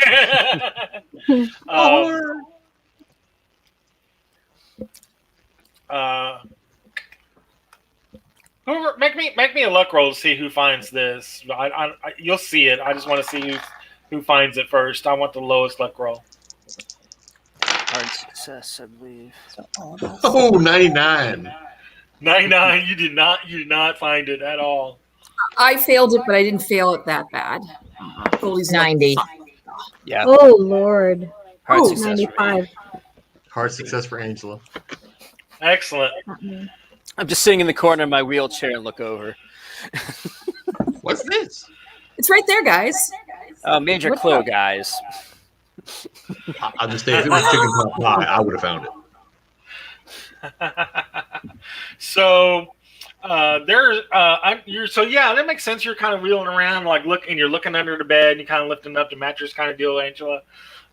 You come across 2 bundles of cash underneath the mattress. There, of course, Johnny didn't find it. There's two bundles of cash, each consisting of 20 crisp new $10 bills, so like $400 total in crisp $10 bills. All right. And they left that behind. The farmer's gone, right? Is he in there? Yeah. No, he's not in there. All right. I say, well, it looks like you guys are getting paid for this adventure. All right. Yeah. Right. Nice. Those books worth Yeah. a bit on the market. Yeah. With a good occult roll, I mean, you have like 2 of these books in your own library, Angela. You probably have Yeah. Magic of the New England Wishes and the Treatise on Black Arts. You probably I'm gonna have say those I'd too. like to hold on to these if you don't mind. If you guys just want to distribute this, Johnny, just don't spend it all on pot pies. Oh, no worries. Now, Nicole.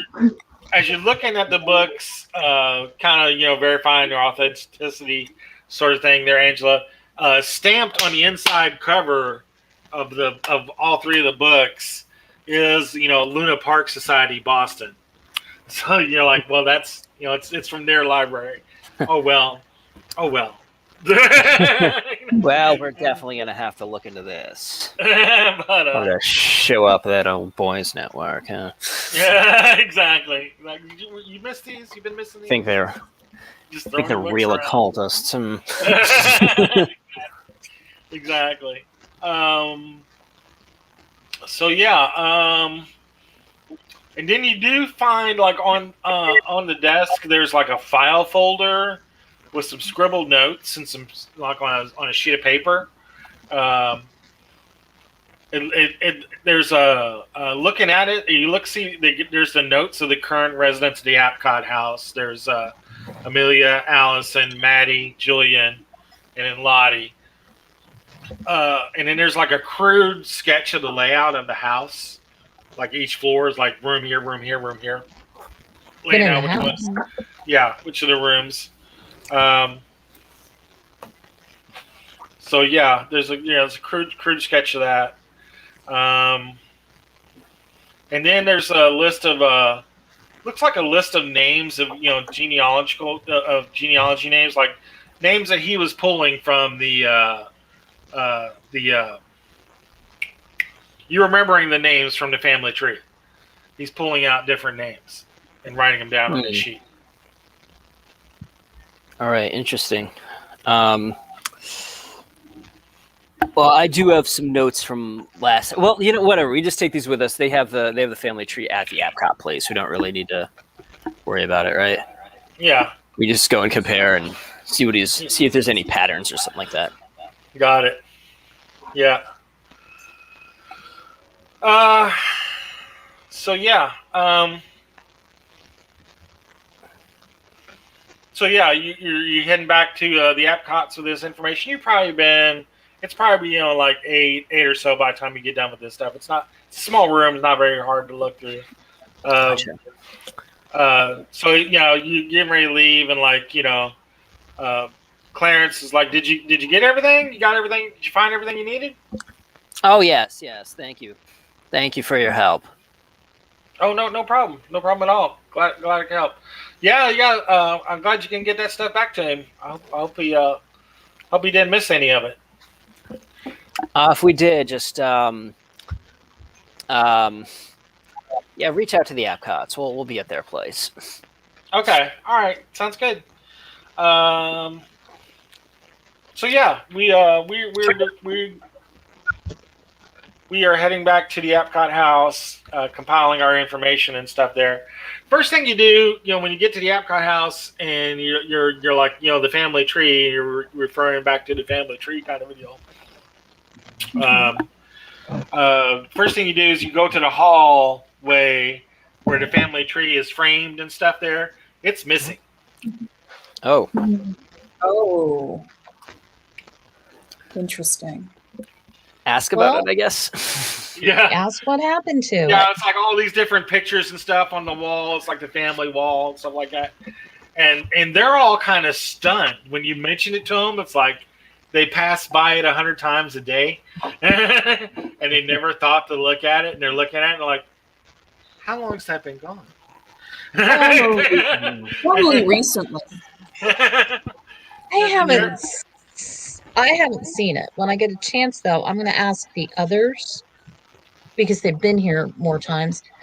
Did that look like what was on the wall? Did he actually come in and steal it? I mean, it's not there now. There's a big space, where it would be. What was it? We want to look on that thing anyway? Why are we looking? We're just looking because we think he has it, or we want to look something up? See if there's he was looking for. He had the names of several Epcot family members written down, so I mean, maybe we could find a pattern or something like that. What were the names? Well, and that's the thing. He's got several names written down on here, and you're looking at them and stuff like that. And she goes, and Amelia's like, "I've still got that extra one in my room, the old one. I can get that out. Remember, there were two." Ah, good. If you would, it'd be good. It'd be good to have a look. Yeah. Mm-hmm. So she's going up and grabbing hers and stuff like that. And you're looking at several names on the list, and you're looking at names like Pearson. Of course, 15 different Epcots. There was a Teague. There was a Keeling. Then there was a looks like a woodscotting that might have been what kind of threw you off of before. Yeah, 1756, 1805. Yeah, exactly. So that might have you do see those different names on the list, but that's way back. So she's bringing down the copy she has.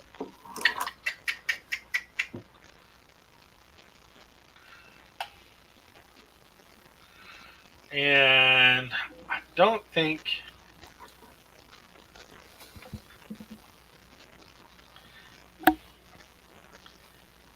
let's see. So yeah, she's bringing down the copy she has, and everybody's looking at it.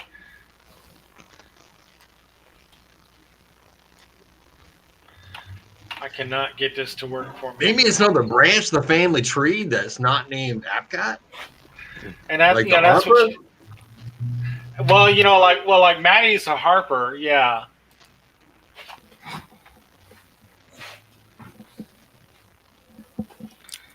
So I mean, she could be considered an Epcot. I mean, she's part of the family tree. Let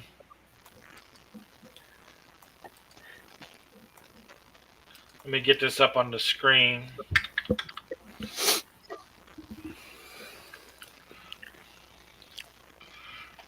So yeah, use the pen and just kind of circle off some of the ones. There was a wood cotting that was circled on on his sheet. There was the Pearsons that are on the sheet. There are the Keelings that were on the sheet. Stuff like that. Few names there. And that he was definitely looking at.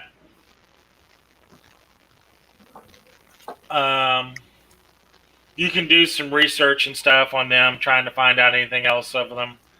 That would be like during the day tomorrow, I'd imagine. Or you can ask the family if there's still any contact with the Keelings or the Pearsons. I imagine the Woods Cottings, they're not around anymore. That was almost 200 years ago. Well, you know what's interesting is that Jebediah, or whatever the name, Abcott, and I don't know if it's Anne Woodcutting, they had a daughter, Marie Abcott, just goes off to the side there. You don't even know who's descended from them, but I guess Well, it the Woodcott name like wouldn't travel. yeah, it looks like she didn't marry. It looks like Marie died. Well, she died a baby. Remember? Looks like Oh, you're right. she didn't survive. Hey, remember that water god saying that he eats babies? Well, he seems to consume The legend of male this water heirs god by baby. like the handful, considering that entire ship went down. Yeah. Right. The young. They need the young and like the breaths of newborn babes, if I remember right. Yep. These all no, because that's a Catherine Pearson, isn't it? So they're not all male names. Mm-mm. No, the only one that has a male name that you're saying is John Keeling. And no date of death, which is curious. Yeah.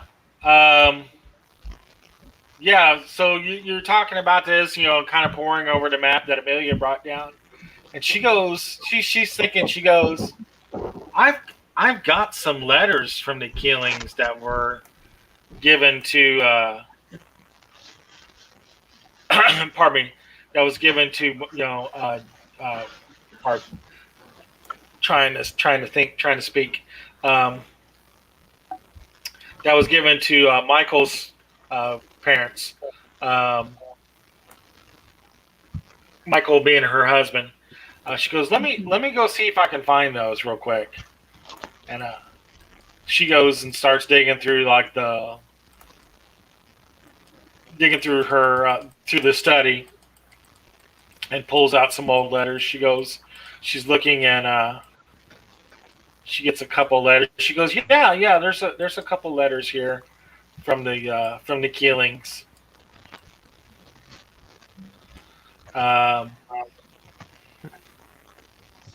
Hey, Angela, that body that Ezekiel took over of the woman, I can't remember. Is that a relative of his? A descendant, maybe? Who was that woman that he took over? It was Talia Gordon was the name of the person she took over. Was that a relative or not? No. Okay. So here's a letter, December 3rd, 1859. Dear Mom, I know you'll be most happy with this letter. You are now a proud grandparent. I gave birth to a son, John, on November 30th. He is a healthy boy who resembles Pa. I can't wait to show him off. Please don't worry. Both John and I are in good health and in good spirits. Joseph is fine and sends his best wishes. The snow up here in Royalston has been a bit overwhelming this year, but if the weather clears, we will try to visit for Christmas. Give my best to Pa and the family. Love, Margaret. And then there is another letter. Looks like a couple weeks later, December 5th, 1859.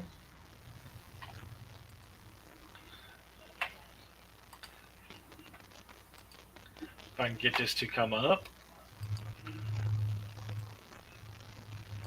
Yes, December 15th, 1859. Dear Mom, it seems we will not be able to make it to North Ashfield for Christmas after all.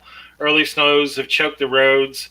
I fear that even this letter may not reach you until the new year. Royalston is completely frozen in. I'm sorry we won't be able to make it, but we will visit as soon as we can. Dr. Ritter said we should only go when the weather is clear, since it would affect young John's health and mine as well. We really miss you and remember you in our nightly prayers. Love, Margaret.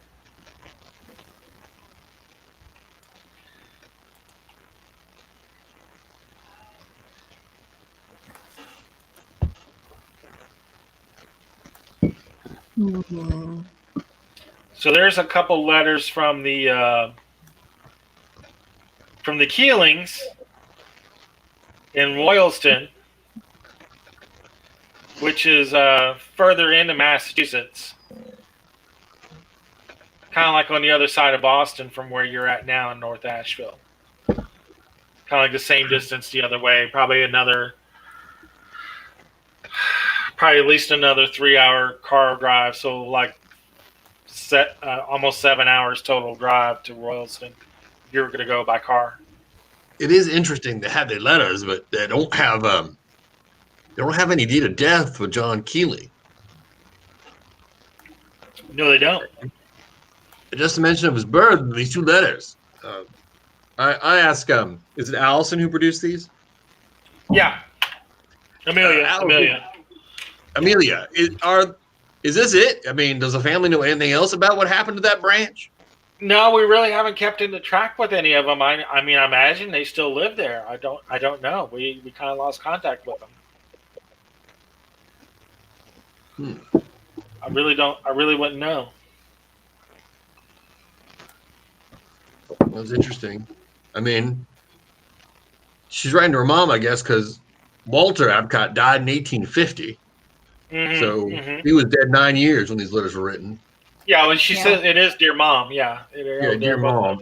And then I guess Jane died about 22 years after these letters were written. Was no family stories about Jane missing her daughter Margaret, or? I just don't know. I don't know. Again, we just kind of lost contact with them out there.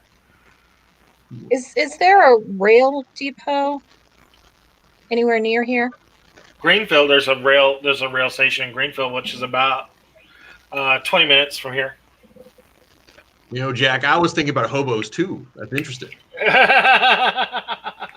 Well, I was thinking about a train ride. Of course you are. You know, one or two of us head over to. I've forgotten the name of the place. Royston, and see what we can find out. Sounds good. We can drive there. Especially, I'd like to be on the roads in case we spot a license plate, Luda 4.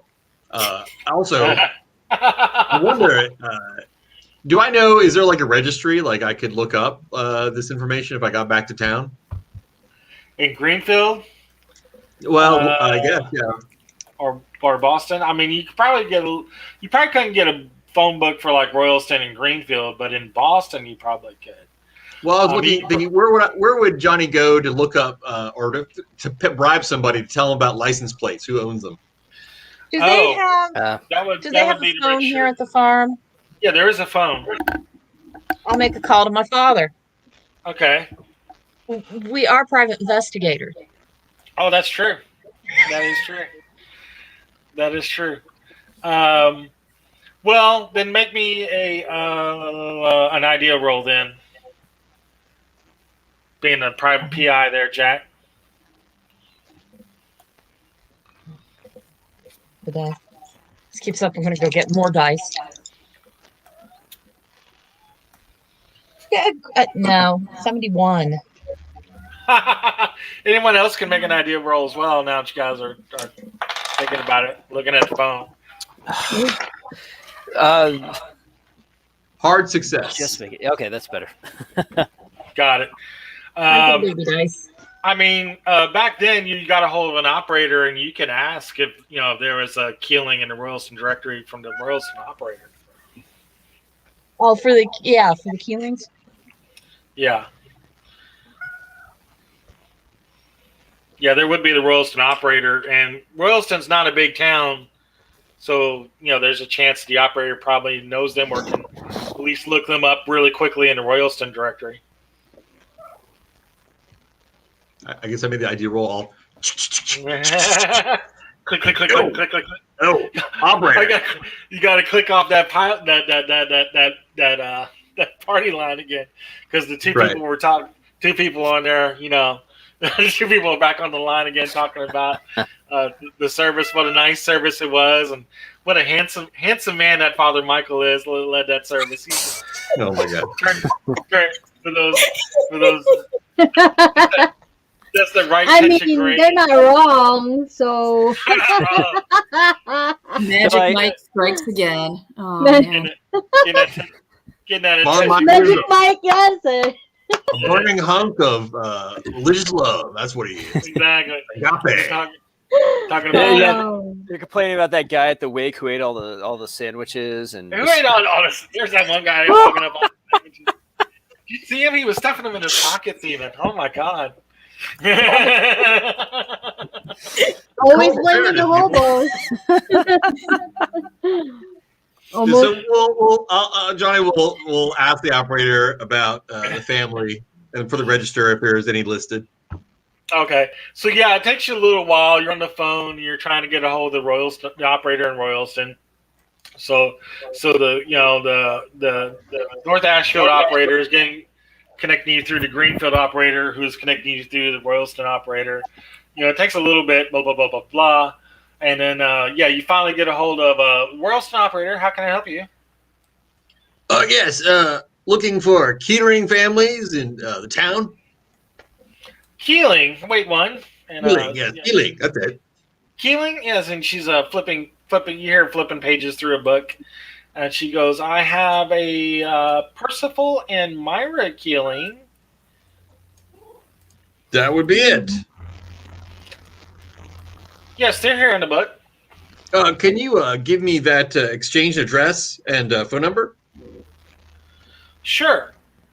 And she gives you the phone number. It's Klondike 75000, and they are in South Royalston at 422 Hayesville Road. Thank you. I'll just since I've got the number, I guess I'll hang up. Hey, Okay. Jack, you were right. We hit pay dirt. Got an address. Excellent. Did you get a phone number? I did, and an address. We want to give them a warning first. Well, we might be able to just call. It would save a lot of time. That's true. That's true. Who would like to make the call? I hang over the receiver. Okay. I do intend to call my father at the office the next day and see what he can find out about the license plate. Okay. Yeah, that would be the next day. Father Michael, you could call him and just maybe ask him some questions. I mean, you being a father and all, you have a certain amount of moral authority. You could call people all the time for donations, don't you? Anyway. Yeah. I mean, sure thing. Let me go and do that then. Now remember, it's about 9:00 in the evening when you're calling. Oh my god. Yeah, so it's a little odd. It's a little odd. But I mean, there could be an emergency happening here. You don't know where the guy is at. Where this Woodruff guy is. So we how we're going to address this with the Keelings is going to be interesting. I want to see how this goes. Okay. So yeah, you're calling them. It is 9:00 at night, so it's ringing a little bit, and you hear a man's voice pick up the phone. It's like a Keeling residence. Yes. Yes. Hello. Hi. This is Father Michael Calhoun. Yes. I'm sorry to be calling you very late at night, but would you happen to know the whereabouts of what's his name again? Sorry. Clarence Your Woodruff. great-great-grandfather, John Keeling. Yeah. And let me roll for let's see here. Shoot, I know I have it in here somewhere. Hang on. Not intimidate. Like, I don't really want to intimidate them. Let me roll for psychology, maybe. You have a Persuade or charm. I have like nothing in persuade for some weird reason. How's your charm? Charm. I have nothing in there too. Oh my gosh. Yeah, I surprised. only have intimidate. Like I printed out my sheet, so I have intimidate. This explains why you don't give sermons. You hang around with us. I blame it on you, Johnny. I think we found it. I think we found it. Oh, should I still roll? I don't know. Oh, yeah, it's weird. I have language English. I don't think that's gonna help me any. But Not psychology is the closest thing I can You, think of. I will let that slide. I'm just trying to figure out what you're doing here. Who are you asking for? Go ahead, Johnny. I Sorry. told you it was Percival was the husband, and it's probably the grandson, perhaps, of John Keating in the letter. Okay. I mean, that's not a role. I mean, you're just asking a question. He goes, yeah. He answers Okay. it. Yeah. All right. Yeah. John Killing was my grandfather. He passed a long time ago. Do you know about what causes? I mean, his normal causes. He was, he's an elderly man. Sort of strange phone call. This is the second one I've got tonight like this. It's weird. Second one? What do you mean? Oh, someone called earlier to see if we were home. And I picked up the phone and somebody asked if this was the Keeling residence, and I said yes, and then they hung up. Someone needs a drink. That sounds strange. They might want to see if they can go somewhere else. Yeah. How far away are we from? When I looked at that map that the guy had, did he have Keeling circle or anything, or do you have the town circled? Yeah, if you're looking through it, you see like a pencil line, going from Greenfield to Royalston. It's about a 7-hour drive. If you're lucky enough to catch a train, you might get there in 3. Okay. Well, Jack was talking about catching a train. Maybe we should. I mean, he seems scared of us. Maybe we should get out there. Maybe we can catch him. And baby. Yeah. Baby. That's right. So nice. You have to say it twice. Well, a train might be a good idea too, because if we get the car back, we can drive baby back all the way. 7 hours driving baby. That would be nice. So yeah, I mean, you're trying to talk with Keeling, and he's like, "This is a strange phone call. I'm gonna hang up now." Click. All right. Good night. Click. But you do find that out. Like somebody did call apparently not too long ago. Oh. That's weird. Wait, did they ask him anything, or just basically wanted to know if they were home? Apparently, they just hang up on him after he said. Asked if it was the Killing residence. Yeah. Yeah. So, I think I have a bad feeling about this. Maybe we should go over there. That's right. If the water god is a hobo alcoholic and needs a drink, he might be going off of the Apcots, right? He's going Apcot light. He's going with Keeling. He's going for that same taste, and he's running out of Apcots. Actually, Father Michael and Angela, make me your occult rolls for me. All right.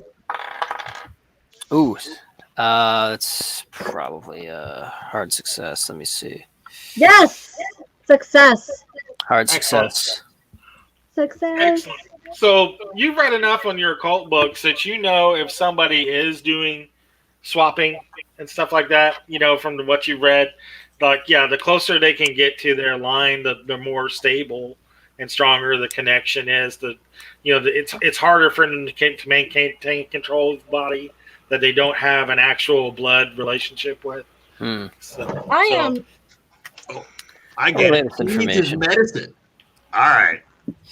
I think, guys, we should give a call to the local police. I agree. And see if we can convince them to keep an eye on their house. That's a good idea. I'd love to hear this conversation. Oh, I hope I'll make it. So there I is hope the operator to connect me. Maybe tell them that there may be a stolen vehicle involved. Are you going to call about the train too as well, or what are we going to do? Because the train station's in Greenfield, about 20 minutes away. Yeah. Maybe we catch that train. Well, we Yeah. need to find out when the next train is heading that way. So I guess I'll call the train depot. Okay. So yeah, you call the train depot at Greenfield, and Greenfield, they basically let you know you just missed the train that went to Royalston. There will be another one heading through in about 2 hours to get you to Royalston. That's headed that way. Uh, it's actually an express, but you can ask for them to stop in Royalston. It normally doesn't stop, but you can ask them to stop in Royalston. Um, since it's going that way. Yeah, Uh, Thank you. yeah. Okay, I would know this next bit. How far are we from Boston? We're right now we're about a 4-hour drive from Boston. That's not an option to catch a train either. Yeah, Well, I but think it's time to call the police officers in town, and then we can go catch that express. yeah. Yeah. So who's talking to the Royalston Police Department? I want to hear this one call too. I believe Jack's phoning that one in because that's going to probably be the person they're most happy to hear from. Jack, call that one in. Okay. So you ring in, and so it rings through, and you're hearing a gruff sort of guy, Royalston Police Officer Malley speaking. How can I help you? Hi. I'm sorry to bother you. I'm sure you guys are plenty busy there. My name is Jack Hale. I'm out of Boston with the Hale and Hale Detective Agency, and I'm working a case that's got me the other side of Boston. But I'm really worried about a family there in your town. I think there's a connection, and they might be in danger. I wondered if you could maybe have somebody drive past like really often or just park a car nearby. I'm sure you're overworked and understaffed like everybody, but it's... Yeah, let's see like a persuade or charm roll. Let's go with persuade. You can't charm them on the phone. I mean, you really have to be charming them to charm them on the phone. But this would be more of a persuade. Have you heard Jack's voice? Smooth like butter.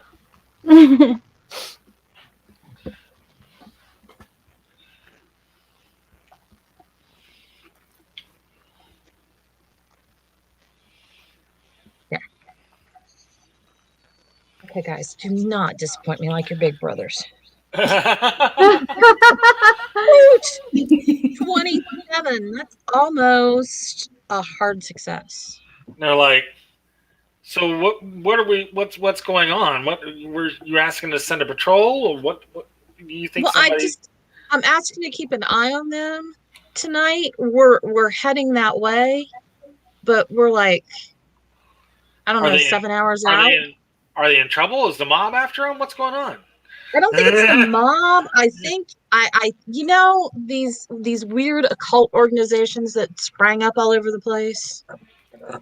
Oh, those kooks. Yeah, I think it involves one of them. Oh, it's not even Halloween. I know.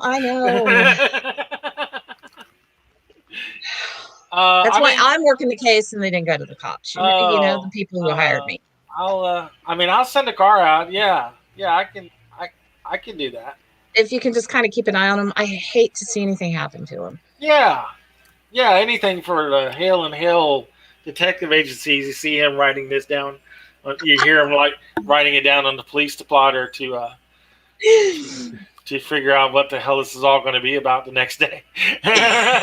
Anything for the Hale and Hale Investigative Agency out of Boston. Out of Boston? Yeah. Okay. Yeah. Yeah, my father, Jim, runs it. You gotta drop that name, but yeah.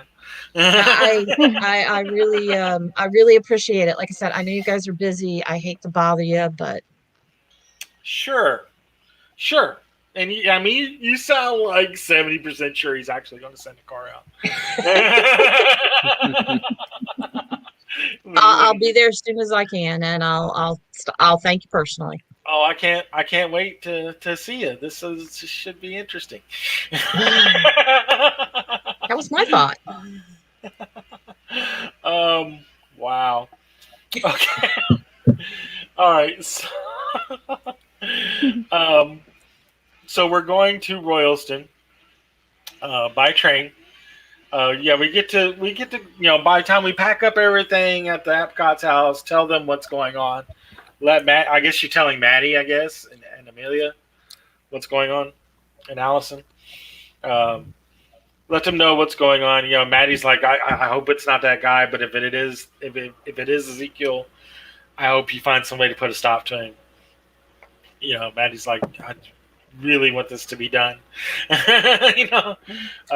Same here. I can't take any more injuries. Exactly. So yeah.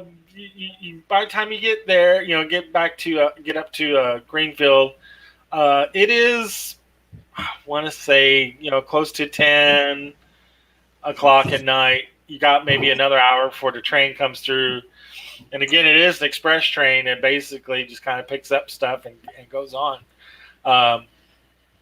So it doesn't really even have a passenger car. You're kind of like standing up in like one of the cargo cars, and they have like some little fold down seats where you're like, it's 3 hours on a very, very uncomfortable express train in little like wooden fold down seats. Well, we're uncomfortable. Angela should be just fine. I'm paralyzed. I don't even notice. Yeah. You have your own seat. You got your seats, got your brakes on. I mean, there's no salon car. There's no car to get sandwiches in, Jack. So hopefully you picked up some extras from the leftovers of the funeral. I brought my own. You just start pulling sandwiches out of your pocket and eating them. Everybody else is looking at you. You're like, what? bet you wished you'd have packed some sandwiches. Johnny reaches in the coat, pulls out like a foot long salami. Somebody need a bite to eat? Somebody hungry? Anybody hungry? Oh my god. For the comments. So yeah, it is a very uncomfortable 3-hour train ride to Royalston. Your fillings in your teeth are a little loose by the time you get off the train in Royalston. And again, it's not a very big town. It's not much larger than North Ashfield, honestly. It's another little country town. So this is like what, 2 a.m? Yeah, 2 a.m. in Royalston. There's nothing going on. It is dead quiet. There's not a car on the street. Nothing is happening. It's like, you're literally in the dead of night. How far is the house from the train station? Is it walking distance? How far? I mean, anything's walking distance in Royalston. It's kind of like North Ashfield. The whole town's not a mile across, So, yeah, I mean, you could be there in probably 15, 20-minute walk. Yeah. Do we have any other option? I mean, there's no cab stand or anything, right? No. I mean, there's like one guy at the depot at the train station that takes the tickets and stuff like that. That he's just as surprised about you being there as you are. He's kind of looking at you guys going, "Evening." Hey, Angela, peel me off a couple tens off that roll we got. I say to him, "Hey, friend, I pulled the 10 out. You wouldn't happen to know anybody who does late night like cab driving for an extra spot? Just for an extra couple dollars." No, but are you just here in town? Yeah, we need a place to stay, but we also need a ride. Is there a chance I can make a persuade roll to maybe like call his friend or something who wants to make $10 easy? Yeah, making me a persuade roll or a charm roll, something to that effect. And I rolled an 8. Success. Nice. He goes. I mean, I can't think of anybody that's going to get up in the middle of the night. He goes, but you can You can borrow my car, I guess. He looks at that 10. I say, deal. I put the $10 down. I look at Angela. I go, we got wheels. He goes, if you don't mind, just put your bags over there in the holding area. Sure. We brought bags. Yeah, you probably just had the bags that you packed at the Epcots. To stay the night at the Epcots, you probably have at least an overnight bag. Won't take any notes with us, though. The books and all that. Yeah. We'll keep the books and the map and everything. So he's like, yeah, put your bags over there. It's more of like an assurance of some sort that you'll be back, with this car. Right. And you can put your bags over there, and you can borrow my car. I guess my shift isn't over till 8 a.m. So yeah. All right. We'll climb in there, and Johnny will drive. Gotcha. It is actually a fairly nice Duesenberg. This guy saved up his money. It is a really nice Duesenberg. Seats 8 easily. Very, very nice. Polished. You're like really, really nice car for a guy that runs the night shift at the train depot. You see a tear roll down Johnny's eyes. He thinks about baby. The car reminds him of his sweet ride. Exactly. It's a like a cream colored car with really nice chrome. Like a buttercream kind of a paint job. Really, really nice white leather seats and everything. You're like, man, this is a nice car for a train depot guy. Angela, you're like looking at it like, maybe I'll just buy this car from it. It is a really nice car. I don't have one of these. It is a really, really nice car. So yeah, you got like the map out there, and you're flipping through the map of Royalston. It's not very, very far away. I mean, you'll be there in minutes in the car. Make your driving rolls there, Johnny. As we're peeling through the mean streets of Royalston. Right. 2 o'clock in the morning, the country town of Royalston. Success. I just got to drive a 75, so it's not hard. Nice. So you're driving around, and of course it's Royal. It is a small country town, so there's not a lot of cars. There's no cars like driving on the road. And you're getting like close to the Keelings neighborhood. You're probably like calming down, like slowing down, kind of a deal. Kind of watching what's going on, and you do see up ahead, baby. You see baby. I knew it. Oh, Dun Grab the wheel. I gotta get out of here. You see the back end of the car. It's your Oldsmobile Tour. It's unmistakable. But it does have like the Luna 4 license plate on it. But yeah, It doesn't. It's still got that one little ding on the fender. Like that's baby. But it's like pulled off to the side road about you're guessing about like half a block up from the Keeling house. Is it? Can we tell if it's occupied or not? Which way are we approaching? You're coming at it from the back end, from the back of the car. Is it parked in such a way that if I were to pull the Oldsmobile up next to it, it would be parked in, or is it like more loose or open? It's on the side of the road, so you could pull in front of it. All right, I say, I don't mean to give too much away with this, but how do you all think about me pulling up in front of baby? We jump out. I'll stick something in the back tire with my tire iron. I keep it handy, just to stick into the back wheel spoke so no one can drive off with baby.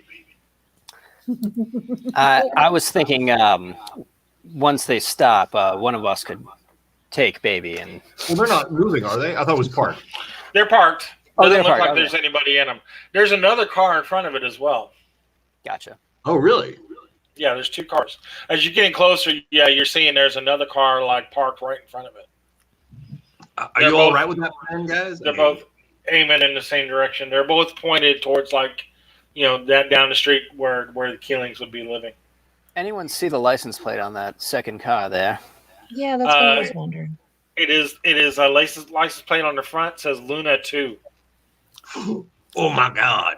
All right, slash the tires of that car, and then we can take baby. What about the Keelings, guys? Oh, yes. What? Keelings?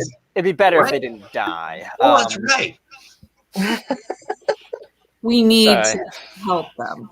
Yes. I'm a little too excited seeing baby again, but yes. All right, let's go stop whatever's happening. Okay, is there a way, take the distributor cap or something from baby so they can't run in it? Well, I was gonna sabotage the tire. I mean, you pull the On wires baby? on it. Yeah. I was gonna stick one of my tire irons through the spokes of the wheel, so if anybody tries to drive off with it, they won't be able to get very far. Gotcha. You basically doing 1920s low jack. Got it. Yeah, I mean, we could do more. I was thinking, what can you do in like 10 seconds or less when you pull up? Yeah. Like we could open it up and maybe pull the cables or whatever, so that they can't go. But yeah, pull the plugs. Yeah, that'd be fine. That's just as quick to do and more disabling. So yeah, you can do that. Nobody's in the cars, but you do see in the cars, in the front car, the one that's Luna 2, you do see like a couple boxes of open boxes of 38 rounds. Well, we know they're armed.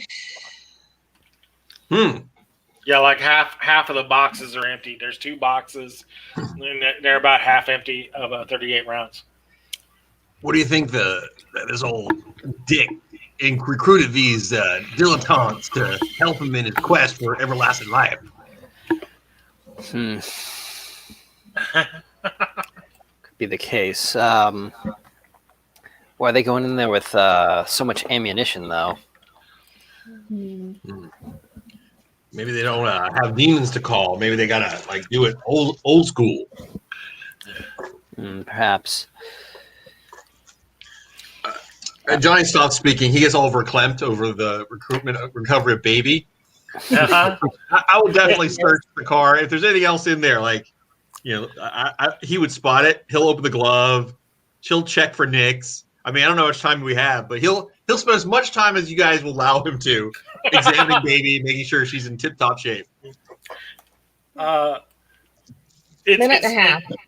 Yeah, this thing's actually been serviced pretty regularly. You're really impressed. You're looking at it it's nothing's been modified on it, but it looks like it's been kept up really well. Yeah. Well, I have to say, for a dick, he does his oil changes pretty regularly. I have to provide my opinion of this guy. You can be a dick, but change your oil. That's there are lines, and there are lines. Change your oil. There's no reason to be a dick to the car. The car didn't do nothing to you. Change your oil in the car. Johnny will, per Jack's suggestion, pull the cables out of the other car as well. Okay. So that nobody's getting away. And should one of us stay by our car to make sure it's in workable condition? No one does a double cable on us. I think I'd probably stay behind the car. All right, Angela. That'll work. Yeah, probably. The whole time Johnny Not stares very off well. at baby. You're staying in the car, Angela? Is that right? Unless I can get in there easily. I mean, it's. You realize you can't drive it. Yeah, but I can shoot the hell out of whoever tries to come and mess with us. And Okay. I just wanted to make sure you knew that. All right. and that's our car, not baby. Yeah. Well, the Duesenberg, the train depot guy has a car, not your car. But maybe soon to be your car. You may be buying it. Who knows? We're about to find out. So, is everybody else going down on foot? Again, we're like 5 houses away. It looks like. Oh, we're that far. Okay. That was my plan. Sure. Yeah. Okay. So you're walking further down the street, and you're about to come up on the Keeling's house, and you look a little bit further down the street, maybe another couple houses down, and you do see a police car parked off to the side of the road, actually facing you, like on the other side of the road from where your cars were. It's kind of facing you. No lights on, no engines running.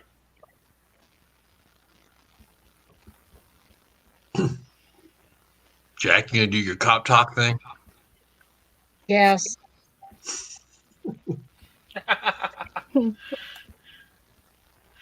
Nice. So you I'll walk have up that to walking up towards the car. Yeah. Okay. I'll slip off the knuckle dusters that I slipped on as we got out of our car because Okay. those aren't always legal. So you're walking up towards the car, and you see like a person in the police uniform, with like the hat on and stuff like that, and he's bent down like this, and he's just like this in the car, in the driver's seat. Is he You're, like, asleep? You're looking at it. He looks like he's asleep. Yeah. Yeah, like breathing. I will. I'll take the back of my hand and I'll rap on the window. So you rap on the window. You rap on the window, and he's not. He's just. Oh hell, that's not good. Well, he might still be. I'm gonna open the door and check for a pulse. You open the door, and he spills out onto the street. Yikes. Oh damn! He spills out onto the street. Looks like his neck is broken. Oh Because no. it's all loose. His head turns around to the other side of his body when he falls out of the Not car. good. When he falls out of the car. Yeah, good news, bad news. We're on the right track. Bad news: we have a dead cop. Yeah. Well, that's unfortunate. Well, number one, we probably need to call this in. The question is when, because we need to get to that family. Well, I look around. There are no phones handy, so Yeah, that's true. We need to head to the house. Yeah. Yeah, it's like two Do houses. cop cars have CBs at this point? No, I guess they don't, right? There's no radio. No, I'm gonna go with no. It didn't have a radio. Probably in a bigger town they would have, but not this town. But yeah. So it's it's sitting there kind of parked, just dead cop in it.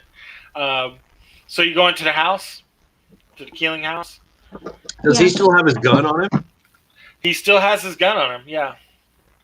What is it, a 32? Be a 38. Yeah. A 38? I pick up his weapon and I put it in the back of my belt. With my Okay. other weapon. Okay, just in Alright. case. Got it. So yeah, that's fair. So you take the police officer's weapon. That's not illegal at all. And Hey, it's I didn't emergency see a citizen's thing. arrest.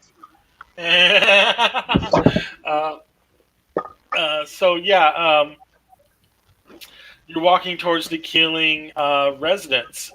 Angela, I guess you're kind of like in Overwatch position from the other car. Is that correct? Yep. Yeah, I do actually have a revolver. I'm just gonna keep that out and hopefully stay back and shoot and not get hurt this time. Make me a spot hidden. You're kind of seeing them doing what they're doing in the road. They're not too far away from you. And then you see them walking towards the house. Regular success on spot hidden. Regular success, that's fine. You're watching them, like they're going towards the car. You see what you're like looking at. You can see the police officer spill out on the street, and you're like, oh well, that's not good. You see him trying to push the guy back into the car, kind of deal, and then they're kind of sneaking towards the house, kind of deal. And again, it is late at night. It's very very late at night. Nothing is happening. It's a dead quiet street, and it's not quite a full moon. I want to say like a 3/4 moon. And like something kind of, it gets like flutters dark for real quick. and you're thinking like a cloud or something is going in front of the moon, and you're looking and you're like, no, two large bat-winged things are flying down out of the sky towards the house. No. I shout. no. Above you, it's more of those dreadful winged creatures. Oh, And they're just kind of fluttering down, and they were like right over you guys. I was getting ready to make a listen roll for you guys. Can I take a shot at one of them? You're a long way away. It would have to be an extreme hit. Right. I'm gonna Just- do it. Nah, After that, I want to try something. a gunshot goes off. I just kind of like lean out the window. So you hear like blam out in the street. Look, you hear like watch out, blam. So you're looking at this. You hear the gunshot. Everybody make a spot hidden or a listen roll. Let me know. Except for Angel. Angel already sees it. Spot hidden or listen roll to see or hear these things coming down on you. Success. I didn't make it. Oh no. I made it. Shit. Johnny made it. Crap. So let's see. There's 4 of you. It's 4 of you in the street. Let's see who I go after. So Father Michael was the only one that didn't see him or hear them. Nope, Is that I didn't either. Oh, so Jack didn't hear him or see him either. Okay, so 1 Jack, Nope. 2 Rhonda, 3 Father Michael, 4 Jack. 1 tries to grab Jack, and 1 tries to grab Father Michael. Oh God. So Jack, you did see it coming in, right? You made your spot hidden or listen? No, I did not. No. Oh, no. I'm sorry. I meant Johnny. I made my spot hidden. Gotcha. So Johnny, Johnny, you hear like the flutter of these things, and you're looking up, and this thing is like right on top of you, about to grab you. I'm What is- pulling out the 30 and the 32, and I'm going to let loose if I can. What is your dex, sir? My dex is 55. I will try to grab you before you can cut loose with your guns. For you to bring your guns up to bear. As I roll my really, really pretty princess unicorn dice here. Nice. You guys can see it. Very, Eh, very, very nice. Thank you. So let's see. That looks like a successful grab, sir. You can try to dodge it, which will flub your attempt at a shot, or you can get grabbed. Okay, so if I attack back, I still get hit no matter what. You can try to attack better than I can, but you're basically swinging with your guns rather than shooting them. You're trying to bat me away with your guns, Okay, I will You can back you fight with my back. gun. Fight back, with your guns. Yep. So that's a fighting roll. All right, that is a hard success. Well, actually, you know what? I will spend some luck to make it a critical success. Right, so I'll do that. So it's a critical success. All right, he ain't playing. It's a critical success. So, roll me. We're just gonna do one bat with a hand. You're just kind of flailing, kind of Can I deal. club him with the butt of the gun?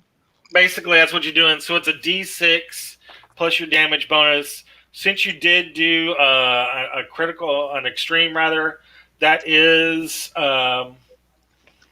max damage. So it's 6 plus your plus the roll. The damage bonus is not max, so I roll the damage bonus. Yeah, you roll the damage bonus as well. One more, so 7. So 7, and then do you have a damage bonus? I'm sorry. Yeah, plus 1d4. Okay, so roll the D6 for the extra roll, and then the D4 for the damage bonus. I'm sorry. Oh, okay. We're adding that to the 6 damage for the weapon. Oh, I see. Okay, so You batted him like right on the nose, basically.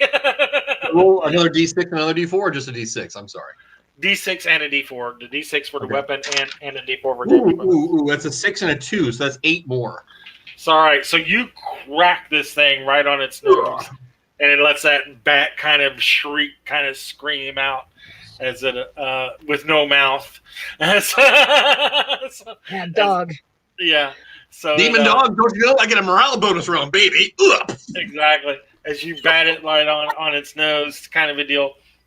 As this thing is as the wings flutter around nervously, as it's trying to not land on top of you, I guess, or it may land on top of you. Who knows? But you did foil his grab. So, yeah, I'm grabbing Father Michael, and Father Michael, since you didn't see it coming, you can't like dodge or fight back. Oh, You're grabbing my hair. My hair. So y'all are looking around, and all of a sudden, like one of them's grabbed Father Michael, and he is up in the air, like they've grabbed him by the shoulders, and he is launching up with you. So here's the weird thing about getting grabbed by night gaunts. This really long, prehensile kind of tail is whipping around as it's flying up into the air with you, and it's got this weird kind of like feathery barb on the end of the tail, and it snakes down in your the tail snakes down into your collar, and it starts to tickle you. It's the weirdest. It is the weirdest thing. So it's Wait. Tickling me with what exactly? This long prehensile tail with like a feathery sort of barb on the end of the tail. You assume it's a tail. You're hoping it's a tail. Please let it be a tail. When we get done with this, Oh. when we get done with this, look up Night Gaunt in your Call of Cthulhu book. I swear to God, I'm not making this up. He's not. No, you're not. Oh. You make me a power roll, please. Oh God. That's Oh my God! I failed that one. I rolled a 45. So she. Oh wait! I make it. Sorry. I'm gonna say a 45. So you're trying not to bust out laughing, which is so weird because it's tickling you, and I mean it's getting you really, really good, and you're like trying really, really hard not to laugh because you're like, this shit is not funny, but you are getting carried up into the air. I'm just watching from the car, like, I hate that feeling. Exactly. So I didn't have a chance to tickle you. I was too busy trying to yank you off the car. But okay. So everybody else, Jack, Rhonda, what is your dexes? I'm sorry, I should have asked you. My dex is 70. My dex is also 70. Got it. All right, so yeah, you guys can react now. Angela's already basically shot. Well, that was kind of like the surprise round. Angela, what's your dex? It's now a 36. Oh, that's right. Also, Matt, Yeah, half. Yeah, I've not seen a night gaunt before, so I made a sanity check. yeah, sanity check. Thank you. How'd you do? I made it. I did really well, actually. I think you lose one still. So yeah. Okay. All right, so yeah, you're like, what the hell is this? You know, these huge bat things are coming out of the sky with no face, and they're grabbing up Father Michael, and Father Michael has this really weird look on his face as he's getting yanked up.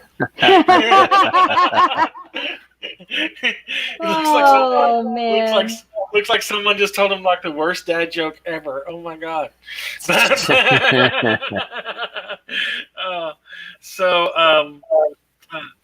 So yeah, Rhonda, Goldie, you guys can go.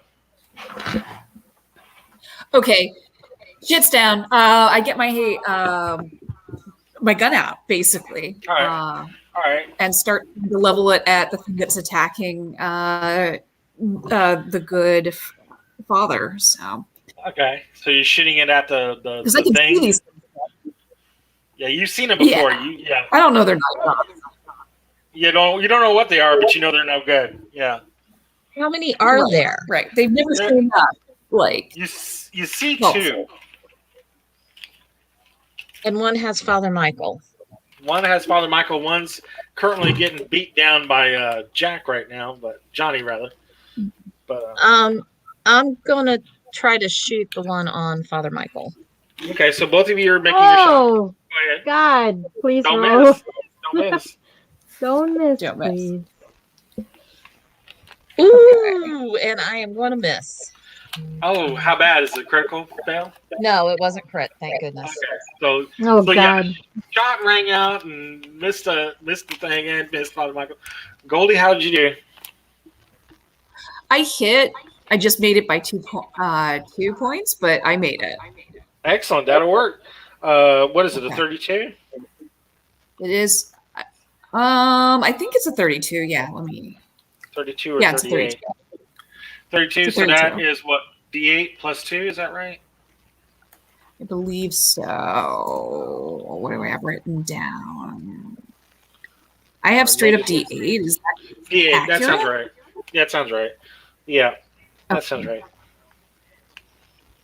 So that's a 4. 4. So yeah, you shot at it. You're not sure if you did anything to it. You're not seeing any blood or anything like that. But you shot. Right. You know you hit it, but you're not seeing any blood. Of course, it's dark and there's wings flapping, and Father Michael's trying to half scream, half laugh. As he's getting yanked up into the air. This is so weird. I don't know Good what else to grief. tell you. This is it's almost a cringe moment. It is. It's just so weird. You're like they do what?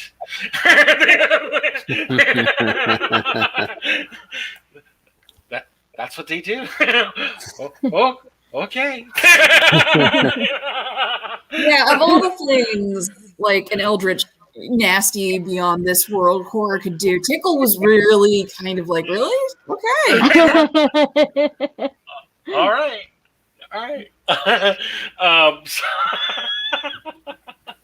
Good grief. So yeah, It's creepy this in a thing, get your hands off me kind of way, not a the universe is built on a cold dead lie way. It just exactly. I mean, I've always heard like tickling is like an aversion to a sexual situation. So I imagine getting tickled by a night gaunt is even more so like an aversion. So this is all kinds of levels of weird. You're a priest, though. You don't really have many opportunities anyway. You know, Why you gotta? Oh. we're just gonna slide right past that. We're gonna slide right past that. Hey, that's so mean. Confession exists for a reason. Come on. That is going to be so many Hail Marys. Nice. So yeah, you nearly clubbed down this one you're in front of there, Johnny. Can I attack back? That's basically what you did with the fight back. You've given up your turn to fight off its attack. So yeah, we are back up to initiatives. Has anybody beat a 75? No? All right, so I am keeping up and yanking Father Michael further up into the air. We've gone up another 10 feet. You're about 20 feet off the deck What now. the heck?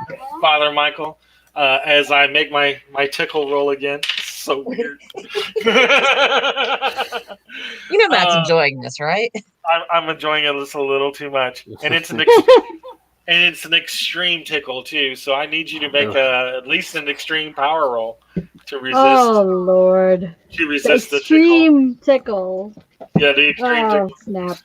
I've got that little point. I got that one point like right between your first two toes. I got that one point. I rolled a 29. Roll 29. That's a hard, right? Yep. Okay, so it does not beat an extreme. So you are flat out belly laughing, like you were just lost it. You were like, Why is this happening to me? it's like a maniacal sort of crazy sort of laugh as you're getting tickled by this night gaunt thing. Lose 4 points of sanity as you're just like in a place that you really don't want to be right now. As this thing is launching it into the ground, launching you up into the air. Father Michael, knee it in the groin. I find that a very effective method to get the tickling. So 70s can go. Okay, that would be me. I'm going to still try to shoot at the thing that's got Father Michael. So I'm going to try that again. Okay. And it looks like I rolled a regular success. Okay, so that is a D8. Okay. 6. This time I rolled 6. Yay! Maybe that did So a better hit. You actually feel like you did some damage. You seen a splurt of blood. You're getting confident that you actually hit him this time, and you're like, oh, I'm actually doing some damage. Kind of faltered a little bit, in its flight. As you scored a sort of solid hit there on him. Jack, I think you have the other 70. Is that correct? Yes, and Jack is torn because Jack realizes we have very loudly announced our presence. Yes. Oh, part of me wants to go running into the house. But alone would not be smart. Mm-hmm. Plus, this thing is still taking off with Father Michael. Oh, Okay, God. I hit. Actually, I hit with 5%. Hit with 5%? Yeah. Okay. So that's an extreme. You rolled a 5, you mean? Yep. So that's max damage of the weapon plus your roll. What are you shooting with? 45? Yep. That's a Although D10 it's plus quickly 2. getting out of range on me. So it's a 12. So that's 12 plus your roll. Plus my roll, 12 plus 8, 20. 20. So this thing starts crashing down to the ground. Good job. The one that shot at Father Michael. I forgot about the one that was trying to grab Johnny. Johnny, you want to try to fight this thing off again as it's trying to grab you? He's going for me again. He's not. Yeah, It's not giving up on you yet. Now you can shoot it. You're shooting at melee. You can shoot. You can do that. I can or cannot. You can. All right. Can I do it with both the guns I've got out, or just one? You can shoot with the one, and the other one's at a penalty. Okay. Johnny, it knows you've got sandwiches.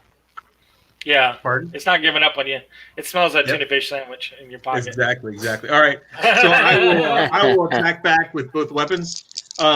First, I'll go with the 38. Okay. That is a 2. 2? Yes, I rolled 0-2, so that's a critical success. I guess 38 is what, 1d8 plus 2? Yeah. So that's 10. And then what do I roll damage again, or? Yeah, you roll damage. A d8? Okay. Do I have a d8? I should have been better prepared. Let's see. I was expecting to. Let's see.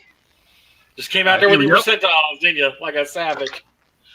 6 more. So 14 with the 38. All right. Roll twice and pick the worst on the other weapon. Right. So the first roll was 11. The second roll was a 51. It's a hit. By the way, cut to a montage. For the last 10 years, you see Johnny give up his cab job and started working nights at a shooting range. After the barn and the missing shots he had in the vampire, day and night for 10 years, Johnny shot at tin cans, other things. You see him on a farm at range in the morning. You see him in the evening shooting in the dark. He's actually added 20 points to his gun roll for the last 10 years. Nice. You get that Quentin Tarantino automatic flashback, which makes no sense at all. Exactly. And I rolled a 1 for the 32. Got it. You rolled a 1?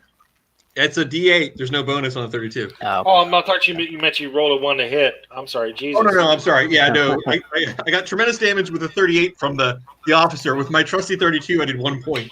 Okay. So but with that first attack that you hit, that you clobbered it with, and that terrific gunshot, like you hit a vital area, and it crumples down like basically right in front of you, and starts to basically turn into a pile of goo right on the lawn. Father Michael, what is your dex? I'm sorry. My dex is 65. 65. So as this thing is falling down, it's kind of letting you go. You can make Holy a shit. jump. Yeah, you're 20 feet off the ground. It's not bad. It's not bad, but if you make a jump roll, you can basically land with your feet and kind of roll with it. I made it. I rolled a 21 for jump. 21 for jump, excellent. Nice. So Magic yeah, Mike. there you go. So somehow you hit with both feet and do the tuck and roll kind of a deal, and come back up, and you're like, that is the weirdest feeling I've ever had. That thing touched me. I was not happy about that touch at all. So that was 65. Excellent. So at the same time that you were doing that, you guys are hearing back behind you, like you guys are fighting off these things, and you're hearing back behind you like the front door open as somebody's just kind of making some kind of ancient spirits of evil kind of curse kind of a thing there at you guys. And I need, well, I'm just going to make it, because Father Michael's too busy falling down from the ground. Johnny, I need you to make me a power roll, please. Power roll coming up. And I rolled a 1. Holy crap! Wow. It's baby. I'm in the aura of baby. You're Nothing close to baby. You're feeling good with baby coming at you. Right. So you feel that familiar kind of a feeling when you got zapped before by Talia. You're getting that petrifying kind of like somebody just zapped you with that, like, and you kind of froze up for like half a second. But you shake it off. My heart froze, but then my eyes fell on baby and my heart melted. You're like, no, no, I'm not gonna lose baby again. And then the other two, you hear like another couple of other shots ring out from inside the house, like through the windows.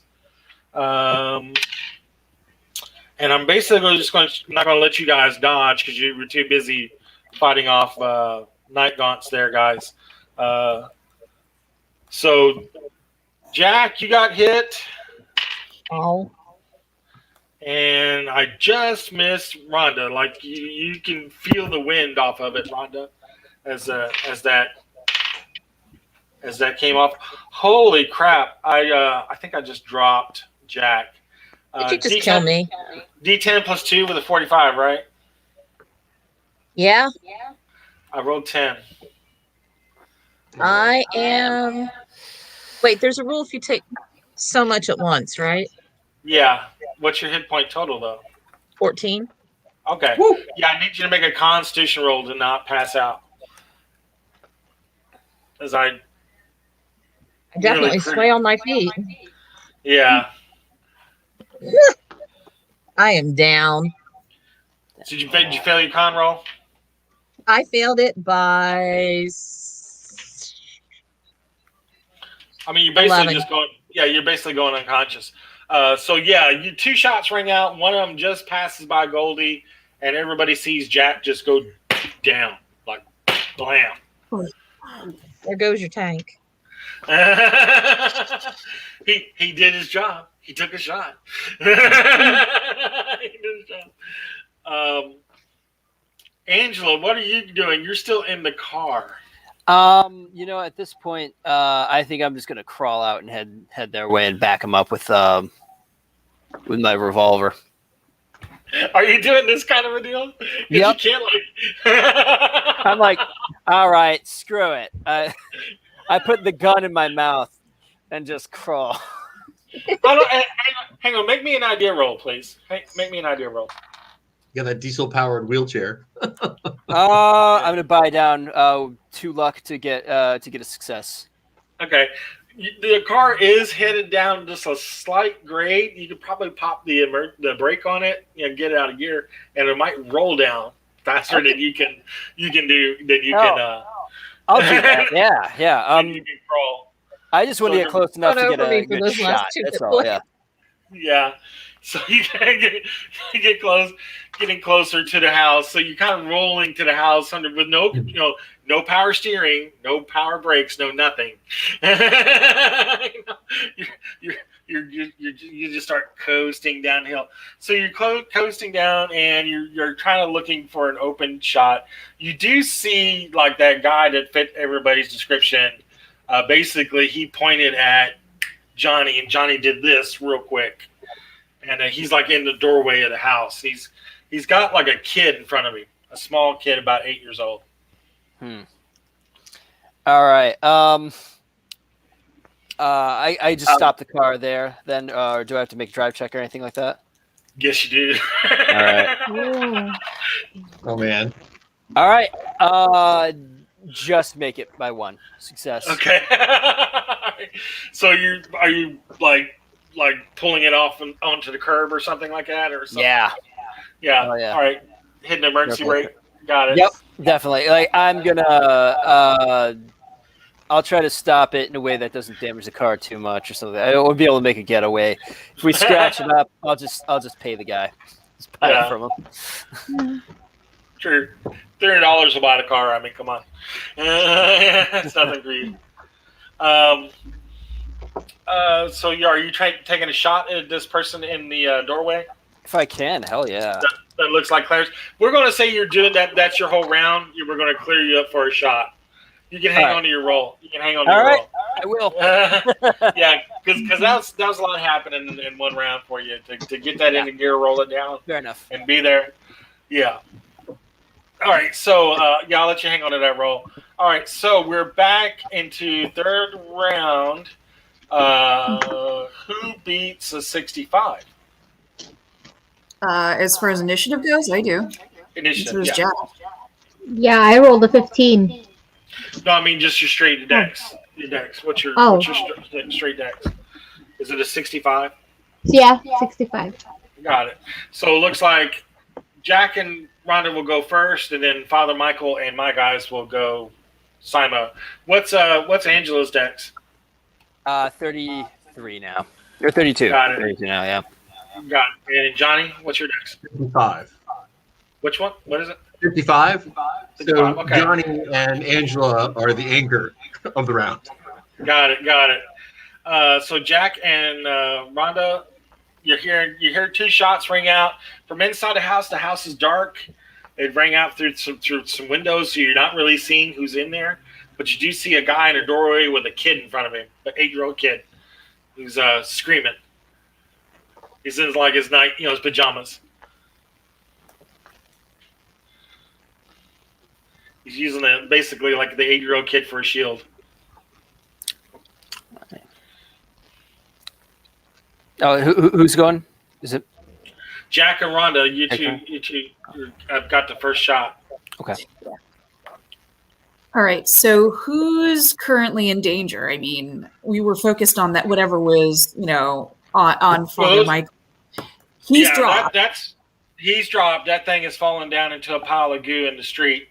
And again, there's a guy in there that basically just tried to zap. That's matching Woodruff's Woodruff's description. He's got a kid in front of him. He's in the doorway of the house, like coming out. But he's got like an 8-year-old kid in front of him. The blonde guy with the cheesy mustache. Yeah, with an 8-year-old kid. Okay, so he's threatening the child. He's got the kid. He's got the 8-year-old kid with gun. Kind of a shield, right? He doesn't have a gun in front of him. He's just holding the kid in front of him like a shield. Okay. he basically pointed at Johnny and zapped him with his finger. Something, yeah. Yeah. Okay. But he's trying. He's like getting past. She's like, get out of my way, kind of deal. I've got the kid. Get out of my way. Yeah. Well, I will yell to drop the kid. Yeah. No. Wouldn't think so. Okay, so in that case, you know what? He just hurt one of my friends, so he has the ability to fire. He's using the kid as a human shield. This is not a good situation. If I recall correctly, I can take time, line up a shot, and have a little more accuracy. Is that correct, Matt? That is correct. Cool. I'm not interested in talking to this guy anymore. I'm going to shoot him in the head. So that's my goal. Okay. So you're spending this round talking to him while you're lining up a better shot, right? Yeah. Basically, my cover is drop the kid, drop the kid, drop the kid. But what I'm actually doing is not assuming he's going to drop the kid, but wanting to drop him with a headshot if I can. Yeah. I'm looking it up right now. I can't remember if it's plus 15 or if it gives you a bonus. I'm wanting to say it's plus 15. I want to, even if I don't hit him in the head, I don't want to hit the kid, obviously. If that would be horrific. But if I nick his ear even or graze him, that might be enough for him to sort of like spook and maybe not be, Emperor Palpatining all over the place. Yeah, I mean, that makes sense. So you're talking to him to drop the kid. He's like, I'm not dropping the kid. You're telling him drop the kid. He's not dropping the kid. All right. Fine. So you're spending that time lining up a good shot. Jack, what are you doing? I'm lying here unconscious. Oh, that's right. You're out. Okay. Yeah. I forgot about that. Yeah, you're not. Oh, yeah, it gives you a bonus die. That's right. I remember that. The old rules, it was like a plus 15 or something. But yeah, it gives you a bonus die on the next attack. Yeah, with this kid in front of him, it's like if you miss, you're hitting the kid. Not a critical miss. If you miss him, you're hitting the kid. Right. Yeah. So we're going down. He is. So Father Michael and me, we're going at the same time. Father Michael, what are you doing while I am lining up my zapper attack? I kind of want to tend to Jack and make sure that he's okay. Okay. Yeah, you can do that. Make me a first aid roll, please. First aid. Ooh, 18. Excellent. So you're slapping him around a little bit. He is down. I mean, he is hit good. You basically staunching up like the big huge sucking chest wound that he's got. Heroically rip off the sleeve of your jacket there, Father Michael, because slow motion. You flex. You flex a little bit there as you rip off your sleeve. Magic Mike to the rescue. Exactly. Are you watching this, ladies? As the forearm of God is exposed in the middle of the night. Oh I didn't know Father Calhoun had breakaway sleeves. South Royal Sensei, he's yanking off that sleeve and you're rolling it up and like pressing it into his chest. And you're slapping him around, and Jack's like, "It's an angel." No, it's no angel. It's just Father Michael. But I understand your confusion. I do understand. So you are conscious, Jack. So you can act again. You can act next round. So he basically just kind of smacked you around and staunched the wound, so you won't be losing anymore. You're not bleeding out. He's basically like compressing the hole in your chest, the 45 caliber hole in your chest. I am zapping again. I'm trying to consider who's the bigger threat right now, Rhonda or Goldie. I'm not really even seeing Angela in the car yet. I would have been more focused on Rhonda and Goldie. I mean, Goldie and Johnny. Okay. I was going to say, I'm Wanda and Goldie. My sister, my mother. I'm sorry, Goldie and Johnny. So I'm gonna go even Johnny, odd Goldie. Odd Goldie. I need you to make me a power check, please. Okay. As he's pointing his little finger out at you. That succeeded by 1. It's a regular success. It is a regular success. All right. I rolled a hard, so you are going to get zapped with the version of a rat ball. Okay. Bring it. Yeah, you're basically kind of. I tasered you. You only take 2 points of damage, but you can't move for 2 rounds. Okay. No worries. Yeah, Noted. You kind of like you lined up your shot, and now you're just stuck. You know, you're like, oh, I had you, but now I don't have you.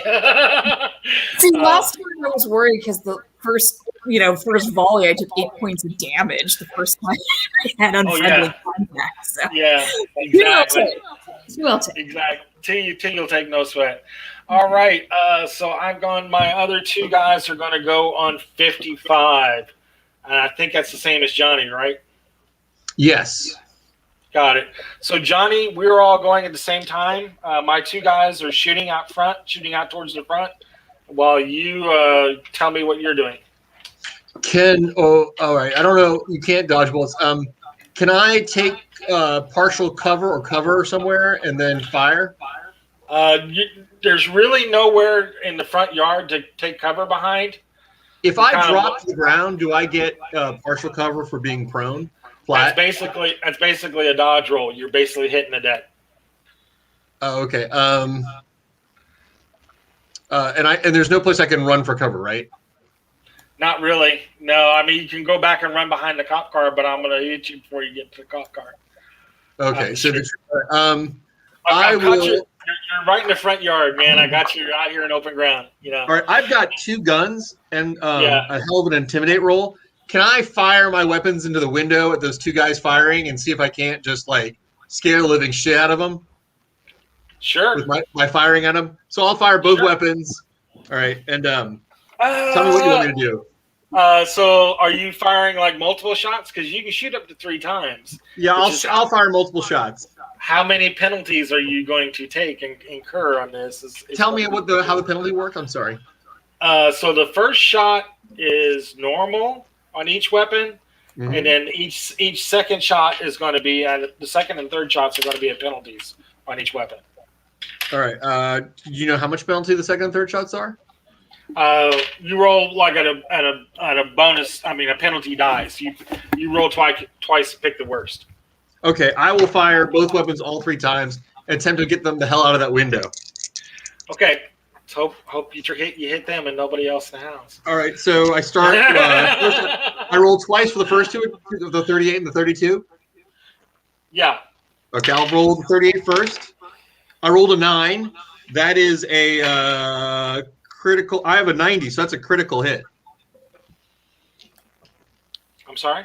I rolled a 9, and I have a 90, so that's a critical hit.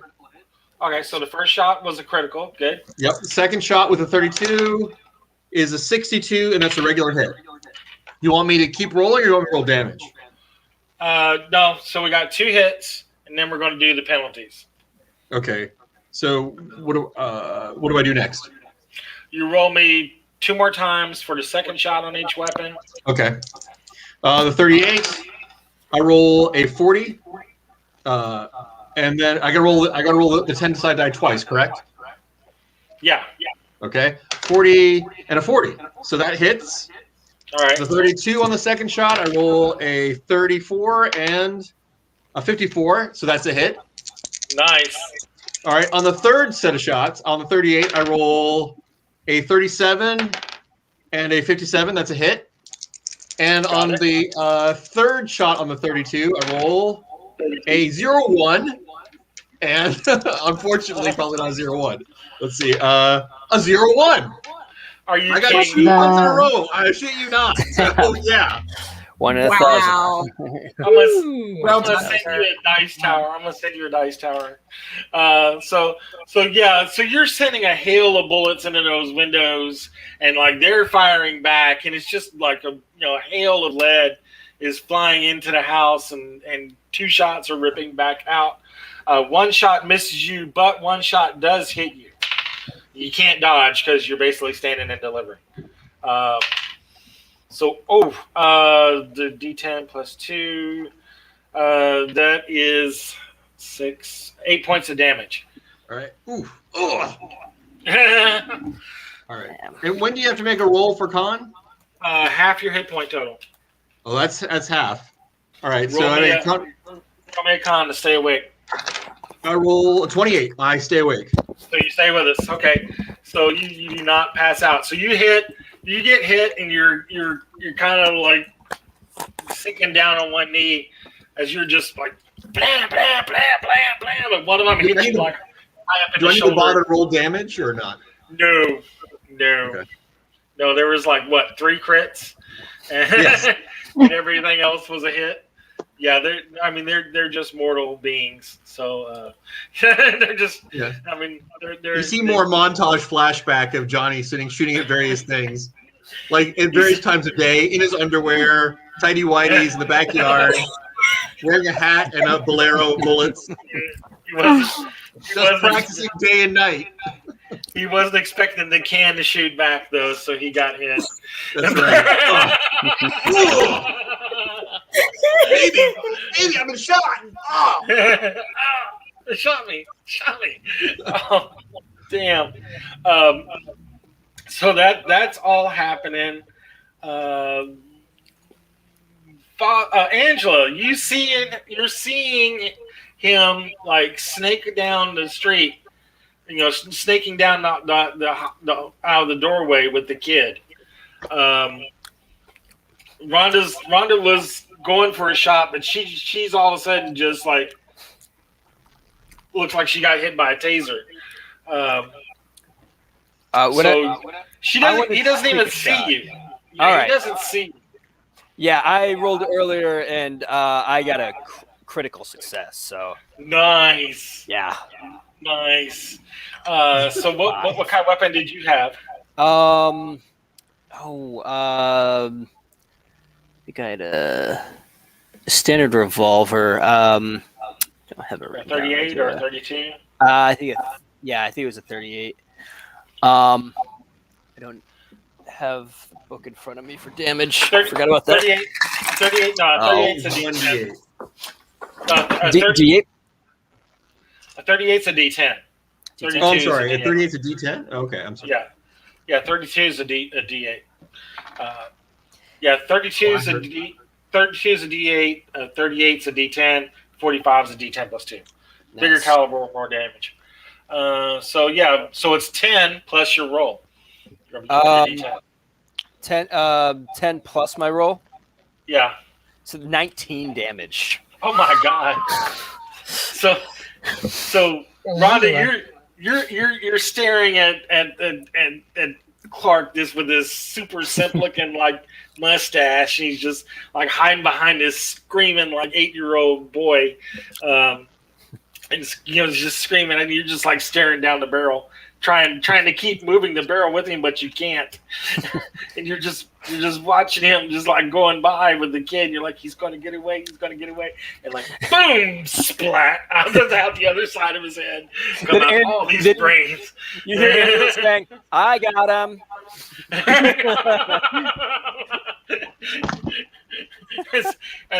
As the gun's poked out the side of the car, and the smoke is coming off the barrel, she's like, Johnny turns to you and gives you a big thumbs up.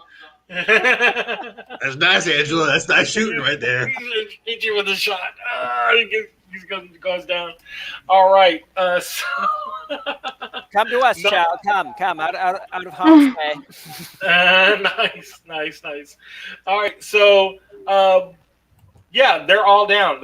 Like you go in, and fortunately, the rest of the family are all down on the ground, all bound and tied, stuff like that.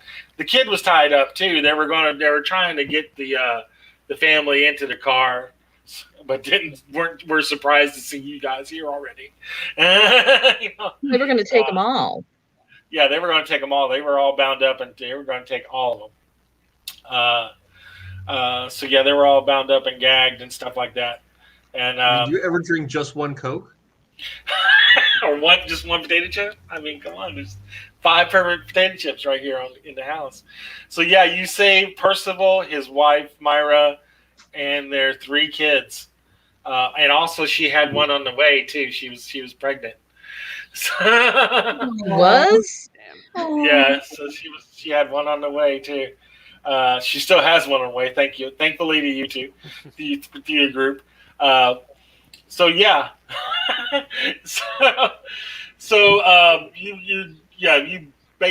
those things kind of meld, dissolve into goo. Those night gaunt things and slither into the sewers and stuff. As the finally lights are coming on, because this all happened in 3-4 rounds. This was not even a full minute. This was fast. Yeah, lights are coming up in the neighborhood, and dogs are barking and stuff like that.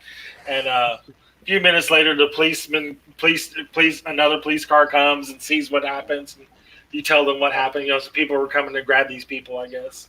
That kind of deal. Don't know why they were kidnapping. They just thank God you were here to save them. Father O'Malley, not Father O'Malley, but Constable O'Malley, the guy on the phone that you were talking to earlier, Jack. They get you to the local hospital, get you guys kind of patched up and together. You spend the next day, getting healing up and stuff like that, getting enough to get mobile again. But I think the important thing is that Johnny's got baby back. Baby back. Exactly. I just saw reunited in my head. People rescued. I was surprised that name was missing. The baby is among the rescued amongst the family. Yeah, forgot. Yeah. So William Norman. Oh, sorry, go on. Go ahead.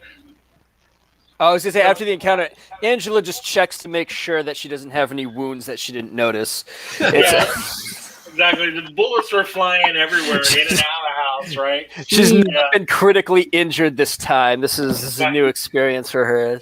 Exactly. She's like, so I don't go in the combat and I don't get hurt. Fascinating. If I knew that when I still had use of my legs.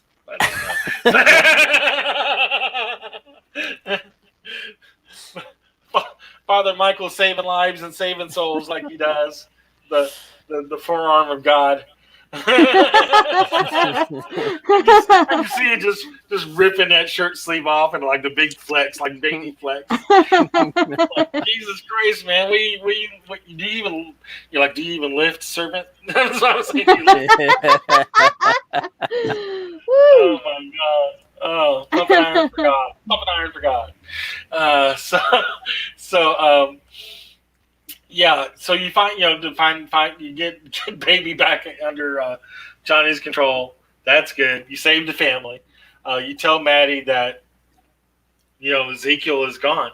You killed. You assume it's Ezekiel. There wasn't a whole lot of time for chit chat. But he was hitting you with barking out all those foreign words like the last time. Exactly. It had that same German accent to the spell. Yeah, I should have made Angela make a sanity check to hear that spell going on. But, Joe, I was thinking not have made it. When Angela shot him, a point blank, Goldie had a marked shot on him at that moment. So if the spirit came out, she'd have blown a hole in the spirit's head too. So exactly. You shot him and his soul. The station manager gets a new car. Station manager. Actually, he didn't get hit, so it's fine. I mean, unless you buy this one and take it back to Boston with baby. You are able to track down through notes and stuff back with Clark Woodruff, you are able to track down Talia Gordon, the original teacher. She's been she was checked in to Arkham Asylum, for one of a better word. She was checked into Arkham Asylum about 5 years back. So she's basically like catatonic. She hasn't spoken a word since she's been admitted. But you are able to see that she her mind is basically just gone. I apologize. Who is this? Talia Gordon, the school teacher. She was possessed first by Ezekiel. Yeah. Oh, the one who stole my car. Right. Okay. So we probably go and track her down and visit her to see how often your car was serviced back when when she was in possession of it. Angela, you're just a smart lady. I gotta say. That's You why guys have to she's hold me the back leader when of the group. When I see the school teacher, you guys got to hold me back from trying to jump her just instinctively for stealing my car. It's like okay, Miss Gordon. I know you can't talk, but if you can just point to the calendar when you rotated the tires. That'd be nice. Simonize. The word Simonize. Oh my God. Yes. Thankfully, Jack's there to hold me back and keep me from being too abusive. We have a semi-happy ending. We have a semi-happy. Yeah. Everybody survived. No kids. Angela did not die. Yeah, that's. Yay! Yay! You did the smart thing because I was going to grab you up with a night gaunt in the worst way. I was going to grab you up again. I was aiming for you. I was like, if she comes out there in that wheelchair, I'm going to yank her right out of that fucking wheelchair. Oh my God! That was good. I have to say, when I heard those things were back, I was like, "Oh, jeez, oh God." That was just the end last time. Yeah, I would kind of like to track down the Luna Society here and get some answers on this. Yeah, let's close the broadcast since the game is done. We can talk a little bit after the broadcast, but let's thank everybody for coming and watching the final part. Yay! We finished the game. One session. We made it. Fun, guys. Hey, so much fun for playing this scenario. Thank you so much for letting me close this scenario and get it out of my system and finally play at least my final session of it for a while. I was not gonna let you kill Angela though. Yeah, exactly. No, yeah. Well, I mean, I technically killed you. Pretty much, yeah. I'm taking that death. Father Michael brought you back. What can I do? Yeah, really. The power of God. It's hard to beat power of God. Yeah. Even if he is Catholic. But anyway. And he has perfect hair. I mean, you can't say no to it. It's the chops. The mutton chops. The chops of power. Again, thank you guys for watching. Thank you guys so much for playing with me in this. Thank you so much. Thank you. Bye.